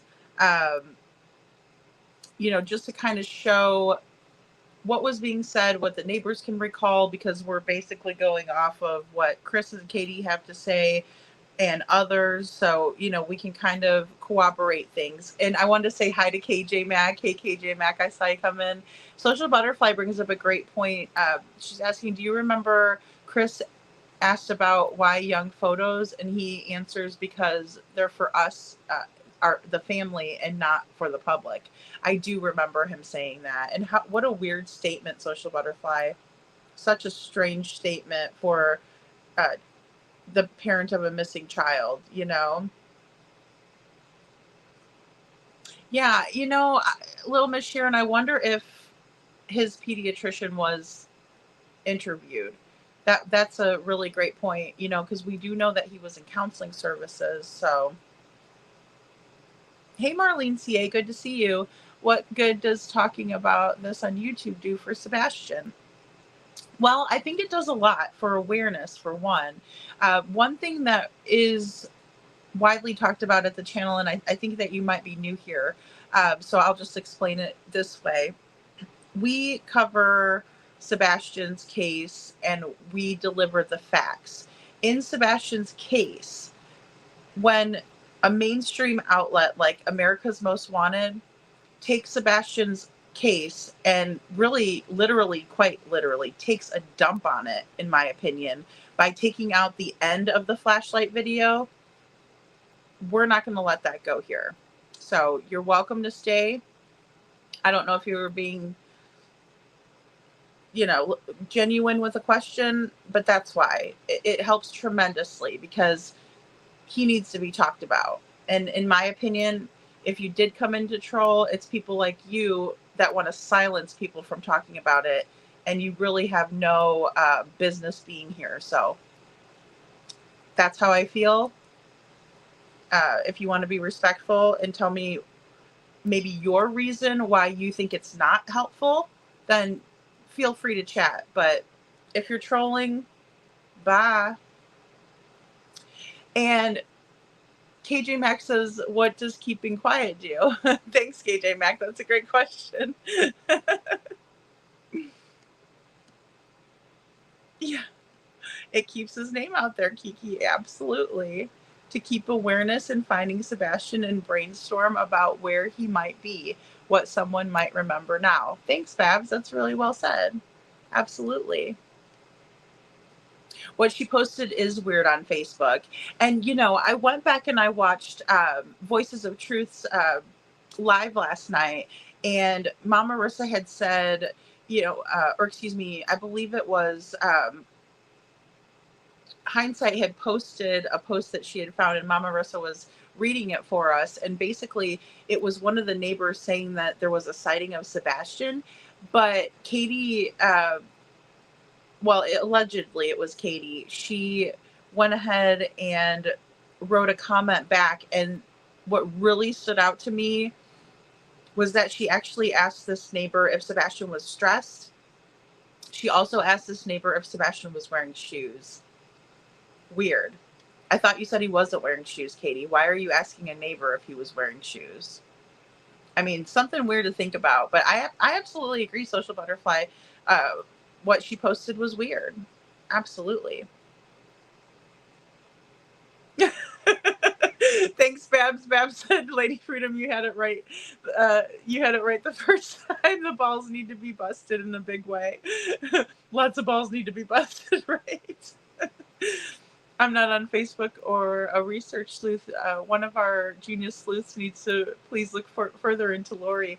Yeah, I mean, there's a lot to be said about Lori and her involvement that weekend, right? Because it's strange that she was there. And then also with her son, that's also worth looking into, I think. That's true, little Miss Sharon. We just don't know who could help Sebastian to be found. Yeah, I mean, I absolutely think that. We just don't know who's listening. We just don't know who's been sitting on information. There might be people that are out there sitting on information because they don't want to be threatened, because they don't want their family to be harmed or ridiculed the way that Bobby has been. SI officer said it was also said at one point that Mrs. B went next door to speak with a neighbor, which I find interesting. Oh, I didn't hear that, SI officer. I do find that interesting as well. Yeah, what was Mrs. B asking about, I wonder?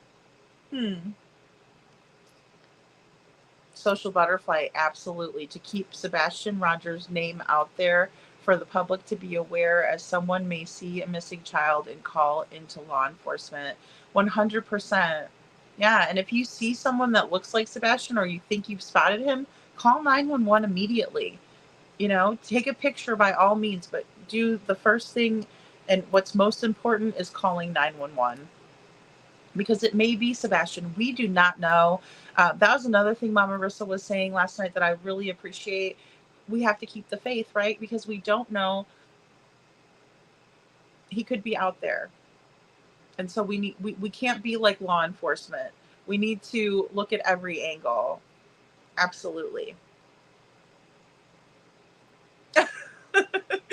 Kiki. We got to put our thinking caps on, Marlene. Don't make me bust it out. I mean, this baby, look at, I got to show you guys this again. Let me show you this thinking cap. Yeah. Let's pull this down. Look at this. It's got solar. It's a fan. It's got a fan on there in case your brain gets too hot. Look at that. Dual action, baby. It does not fit me. And it's heavy. It's heavy as hell. Anyway, Marlene, if you need one of those, I will send it to you. C. Taylor says, I don't remember about KP posting at 7:30 a.m. on the neighborhood app. I can't imagine even thinking about that within an hour. I would have been walking around the neighborhood, calling, texting people that I knew or that knew him, etc. That's a really good point. I don't know what I would be thinking initially, but I think it would definitely be contingent upon, like what my child's habits were, right? Had they done this before? Like you said, C. Taylor, who are their friends? Where do they go when they are stressed out? If I knew internally, maybe, I wouldn't share that with everybody maybe at first, but, if I knew that there was an issue or there was a disagreement, or something like that, or if they were in trouble, say they were grounded or something like that, I'm going to consider all of that kind of stuff and go from there. The neighborhood app would be the last thing I would think of as well, or or Facebook. It would be, I think. I really do.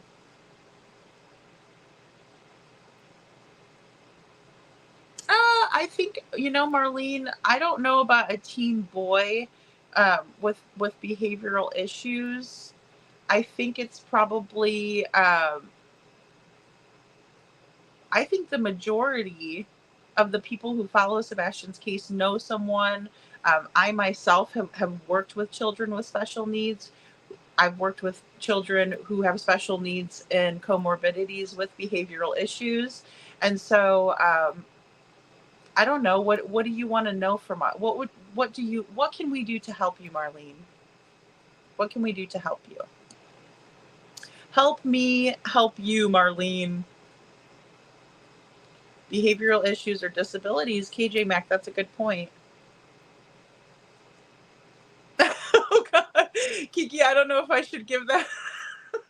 Kiki, does Marlene want to come up on the panel and speak? I'm like, oh, I don't know if I have the gumption for that right now. Oh my goodness, Kiki, thank you so much for the super sticker. Or super chat, rather. I always get those confused. Asset officer says, and Kathy was sitting down looking through a jewelry magazine or looking at jewelry online she wanted to purchase and not participating in any way in what was being said, right? Or showing genuine concern or urgency, right?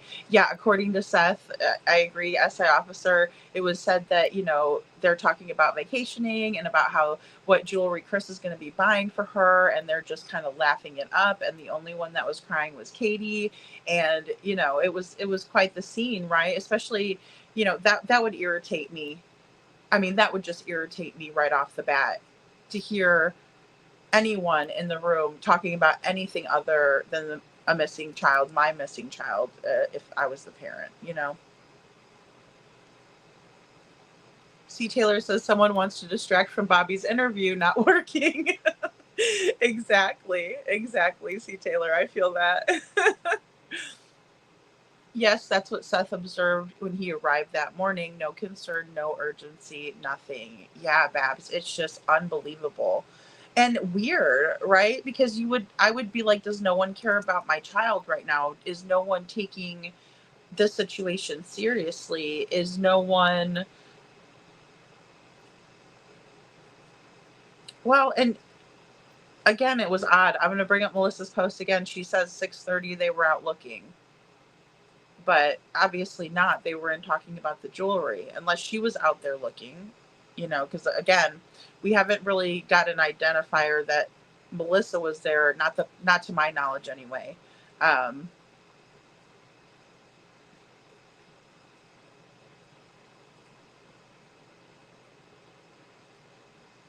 Well, Marlene, I mean, I appreciate where you're coming from, but you still haven't answered the question, because you asked a question and I answered it, and then the chat answered you, but then you turn around and change the subject, or you're bouncing around. So again, I'm going to need a little bit of help to help you, because you're saying if Sebastian has sometimes been roaming the neighborhood after school, when was that ever said? When did we ever hear about that? Can you give me an example of when that's happened? She says before mom got home, he could have very well been doing that at night with no shoes. With no shoes, his mom wasn't sleeping. Marlene, let me show you something really quick because I don't know, I have a feeling we're going to have a problem here. Okay, this is the Proudfoot residence. This is a camera that caught a direct view of Chris and Katie's home, and this is at 3:06 in the morning, 3:06 a.m. on February 26, 2024, and there are lights on in her bedroom, and there is a very prominent light on in either her laundry room, her kitchen area, what have you. So no, Marlene, I'm sorry. That's incorrect. And again,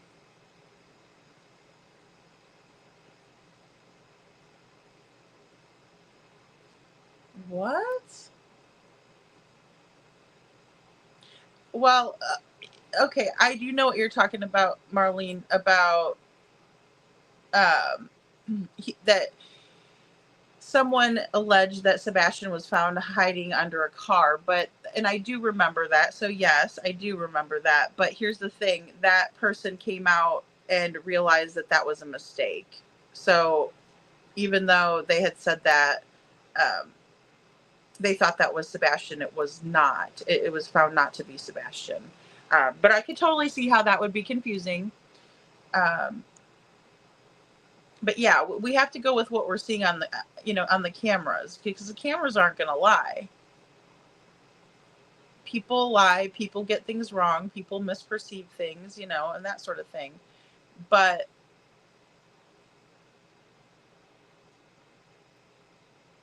yeah, good LE does despise bad LE even more than civilians do, in my opinion. I agree with that, C. Taylor. It's just like when I see Sheriff Grady Judd, and he's up there, and buddy, he is, one that has no problem locking up any of the people that he works with, or for, if they're doing a crime, and that's the kind of person that we want. And like you said, it gets their goat worse when it's one of their own people, because it's like, if it's a whole new level of corruption. It's an abuse of power. It's all of those things. Oh, Social Butterfly says, I have a son on level 1 and one on level 2. Thank you for sharing that with us. Yeah, there's a lot of people in here that have a lot of knowledge, and children, and I think that children on the spectrum aren't very much different than a regular children of their age. They have different abilities, in my opinion, and that's where I come from. Having worked with children who are quote unquote able, and children who they used to say were disabled, which I don't believe that for a second. I think that's a bunch of horse shit. They're just like other kids. They have different abilities than regular kids. Some of them are have capabilities that a child on the spectrum, or a child that isn't on the spectrum, doesn't have. Just like a child that isn't on the spectrum has different abilities that a child on the spectrum doesn't. It goes both ways. We're all just people. And, it's amazing, if you take a label off of somebody, how quickly they can surprise the hell out of you. Even the stupid ass doctors that said, oh, this child's never going to do this, or this child is never going to do that.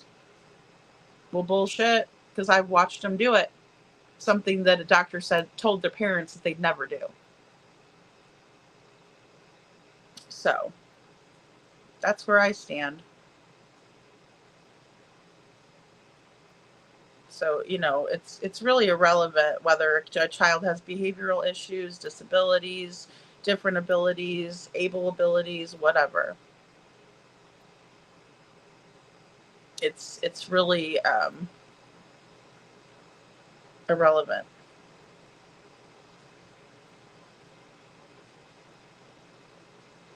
KJ Max says, here we go. They always come in pretending to have innocent questions as if they don't know anything, and then they reveal their motive. Back to Bobby's interview now. It's highly interesting. Thanks, KJ Mac. I know. Yeah, and I tried, we all tried.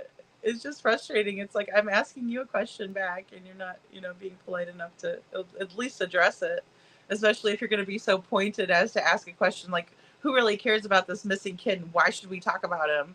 I mean, well, for one, I could talk about whatever I want on my channel. I could, turn the camera over, and we could make, a nice summer salsa with mangoes and cucumbers and all that good stuff. I know how to cook, but I'm not doing a cooking show here. It's a true crime.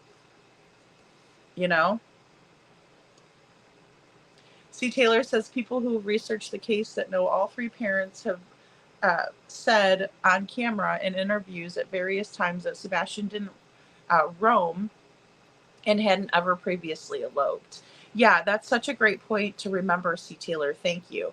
And that's the habits that we would be looking for, right? Or that would first come to mind, you being a parent, knowing your child the best, right?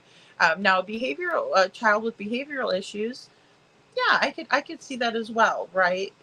So a child that has behavioral issues might run away frequently, but there's also certain places that you might know as a parent that would make them comfortable or they would find comfort in. So that's where they would run to, so to speak. And it's not always a bad thing. Some kids, run to the library to escape uh, stressful situations or a bad situation at home, or even just, and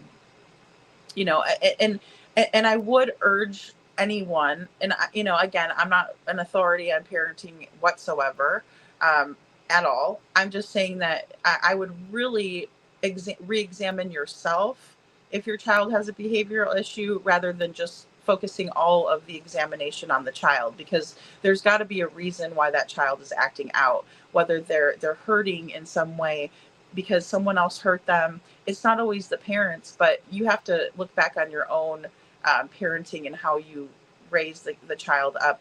Children aren't just born with behavioral issues, right? They're not. As a matter of fact, quite differently, in my opinion. Bab says a true diagnosis of autism isn't done with a pediatrician in a doctor's visit. It takes various doctors and documented research on the patient. Thank you, Babs, and that's a really important comment for people to know, because not everybody does know that, and it is something that takes a lot of evaluations and time and effort, and then the therapies that are geared specifically to help them. Absolutely. It's very it's a tailor-made thing, right? Because no child is the same on the spectrum. They may have, different, qualities or tendencies that are conducive with the diagnosis, but that doesn't mean that they're going to be cookie cutter exact. No, never. It's a spectrum for a reason. Just like behavioral problems, in my opinion, could be considered a spectrum as well, right? Because it starts somewhere, and if you don't nip it in the bud, that's when it escalates into an issue. But, Sasha says, did Kathy Bauer Sachs ever explain why she was at Warsham's really early? Why was she? She never has explained that, Sasha. She never has. I did have like a post from her, and she, kind of denies even being in the area and things like that. I'll have to pull that in. Melissa and Kathy's posts, because I think it's very important. It's important to listen to everyone's opinion, as we don't have all the answers. Very true, little Miss Sharon. Thank you so much. Yeah, and I would just want someone to at least just be polite in the conversation. Let a one-sided conversation does no one any good, because then no one has understanding.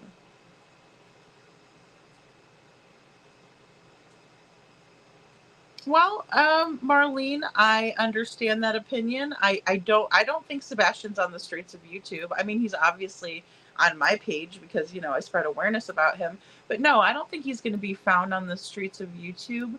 But I don't think anybody thought that Riley Strain would be found on the streets of TikTok. But 2 TikTokers found his bank card, which indicated that Riley was in the river, which indicated to me that Riley was floating down the river, which indicated to me that I needed to look at the water temperatures and the flow of the river and the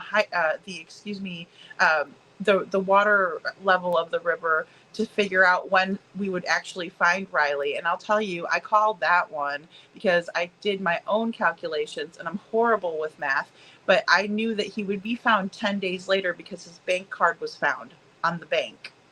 Okay. I want to also bring in Gabby Petito, who her van was spotted by 2 YouTubers. Had it not been spotted by 2 YouTubers, God only knows how long Gabby would have been out in that forest, in that vast area. So, I don't need your negativity, Marlene. You have done nothing but come into my chat and be rude. So you probably should just leave.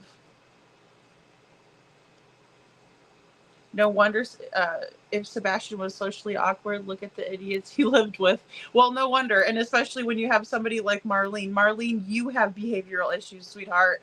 You came into my chat causing a ruckus with your behavioral issues. Okay, so I'm not going to connect the dots for you.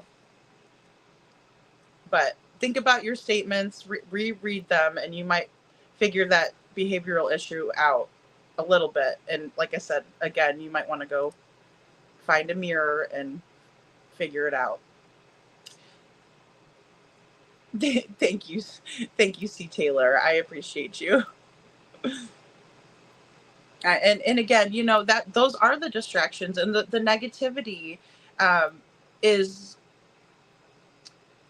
very thick in this case. You know, it's like, well, I would rather complain than actually do anything about it, or I would rather sit here and troll in a chat than pick up a phone and ask the, you know, go ask the real questions. If it's not on the streets of YouTube, then why don't you go over to my community post and grab a couple of those numbers off there and dial them on your phone and talk to somebody and do something about it, Marlene? How about you take and message Dan Bongino, Marlene, because this is part of our campaign here. You want to kick it, Marlene? Go kick it with Dan Bongino on X. Go DM Dan Bongino. It sounds like you got a little bit of questions for somebody, but it ain't going to be for me, because I ain't got no answers for somebody with negativity.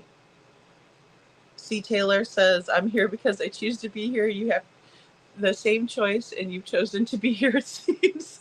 You know, yeah, and you know, we're glad to have you, Marlene. I mean, hey, I'm not trying to be hateful towards you, but you've really come in here, like I said, causing an issue on purpose. Instead of offering solutions, you're telling us that we're doing the wrong thing, but we're actually doing something more than what you're doing.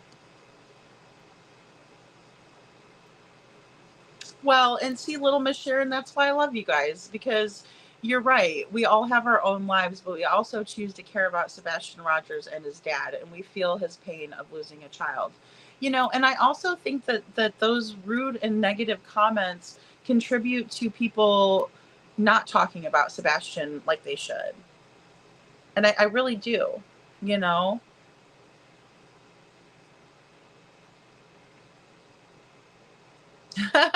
Nice. Nice, Babs. Yes, and you know, and it's Friday. Yeah, we are dealing with an adult aged mama's boy. Absolutely. Entitled, you know, I mean, he's over there having a conversation with Jules, but it's totally one-sided. We listened to that, you know, yesterday, and she's just going, uh-huh, yeah. And I mean, he can't read the room, you know, and he's only reading one person, right? The room is Jules, and she's on the phone with him, and he's over there just, you know, word bomb, you know, just spewing out all this crap at her and swearing and being rude as hell.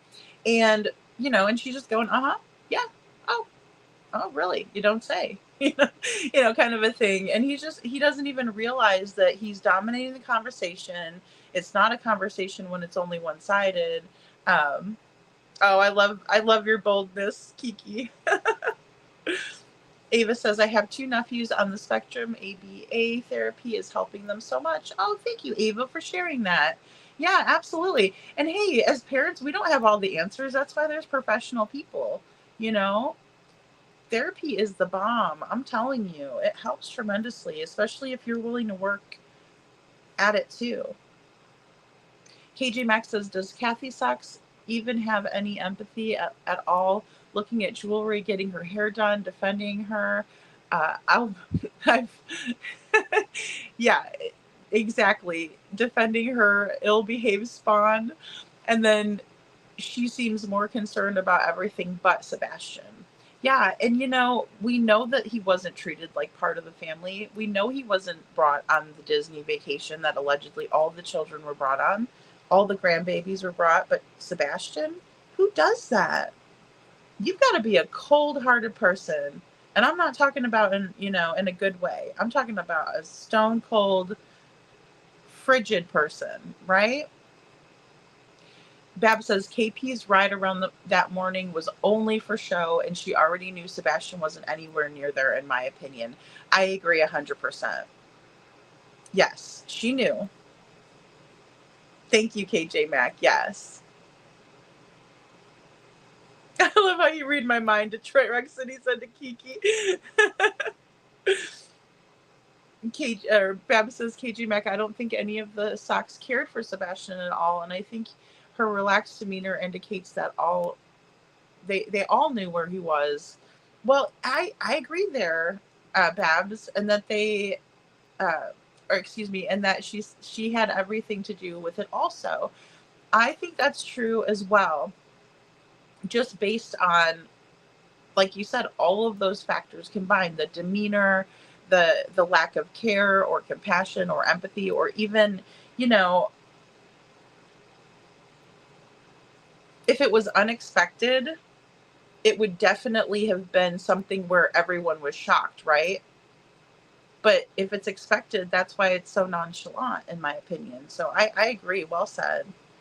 And KJ Maxx says it was a full moon. Still is in some places. Look out, folks. It's weird out there. Thank God I'm back in the daylight again. I heard that before I came on, and actually I got a message from a good friend warning, like there's some crazies out there, you know, tonight. And I'm like, well, Whack Job Wednesday was last night, guys. So it's Thinking Cap Thursday now. We should be over this. Oh goodness. Well, I love you guys so much. You guys are all amazing, amazing people. Marlene, I'll be praying for you that you get the help that you need for you and your son, or your kiddo. Um, you know. Um, so there's that, because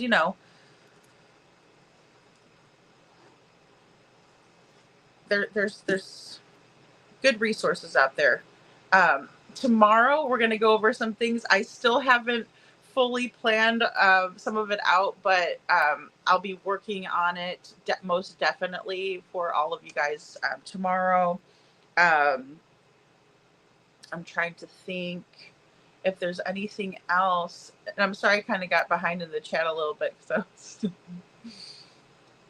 I was a little distracted. But really, at the end of the day, we're not going to stop talking about Sebastian at this channel until he's found. And then once he's found, we're going to make sure he gets some justice. And then once he gets some justice, we're going to go from there, because no child should ever have to worry about the police botching an investigation the way Sumner County Sheriff's Office has in this case.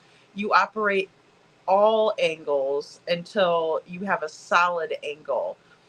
Only then do you work that angle only. Until then, you keep an open mind and you figure out where this child is. And it's so very important to spread awareness. We are more powerful than we think we are. Look at what we did with Crystal McCrory Jones's case. Her sister Jana is not bitter.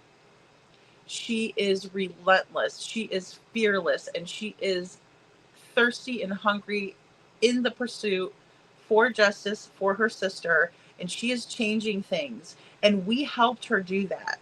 So Marlene, I would invite you to be a part of that instead of the negative mindset that it seems that you're in, because we make change around here. We don't just sit here on our rumps. We take action.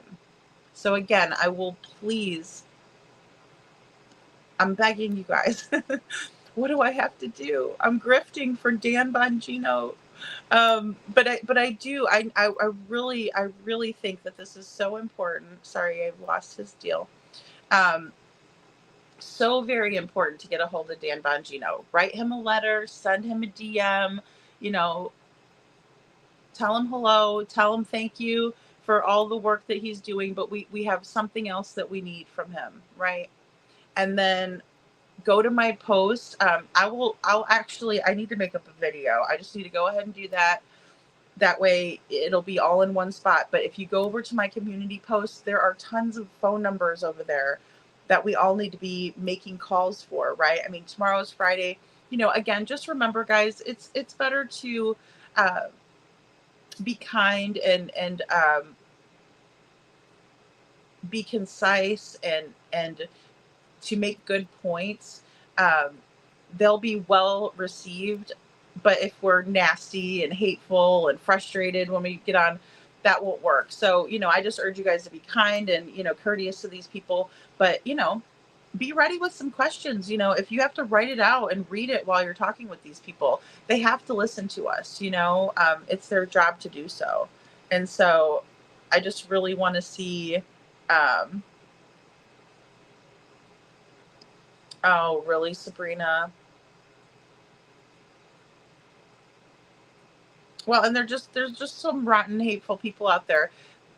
They would rather go into those, where they bash just a person, rather than trying to figure out a very complicated case. And maybe it overwhelms people. And, maybe they have a hard time in life as it is. And maybe it makes them feel good to, push somebody else down and make them feel rotten. That makes them feel better about themselves. But, what will always make you feel the best is helping someone out, being of service to someone, making someone smile, letting someone know that they're not alone. But that shit that was just posted in here by Sabrina, bashing someone like that when there's 10 of yous up there bashing one person. Oh wow, that's really brave of you. Wow, you're really something, aren't you? Wow, you're tough, aren't you? Little Miss Sharon. Aw, Little Miss Sharon, thank you so much. You did not have to do that. Thank you for the super sticker. Thank you, Little Miss Sharon. You're such a sweetheart. You guys are the best in the biz. I'm telling you, the mods, all of our chatters in here. Thank you for being kind to Marlene. Marlene, I wish that you were a little kinder in chat. But again, we can't expect to be treated the way that we treat others, but we can always treat others with respect and feel good about ourselves at the end of the day. So, I love you guys. You guys are the best ever. Love you, love you. Hey, Seclusion Works. Hey, you guys are awesome. Yeah, that's unfortunate. Well, we love Mama and up here. I'm going to go over and share one of her videos on my channel. Okay. Alrighty. I love you guys. I'll see y'all tomorrow. We have a good show planned with Bobby the neighbor, some more kind of twists and turns in the case and just kind of painting that picture and getting a more accurate timeline. We can really narrow it down together. You guys have some really amazing brains up there that we're dealing with, and then also just the attention to detail, the memory, reminding each other of different little events that may have happened that we forget about, especially when Bobby says, well, the police said that there was a hit on one of the trash cans by the dogs. Well, that could have been probable cause, so just really important to go over these interviews because they were rapid fire for a while and just all over the place, right? So all right, guys. Well, thank you so very, very much for being here with me tonight. You all take care, and I'll see you later. I think I saw a notification for Josh, so head over and show Josh some love. He's awesome. All right, guys. Love you guys.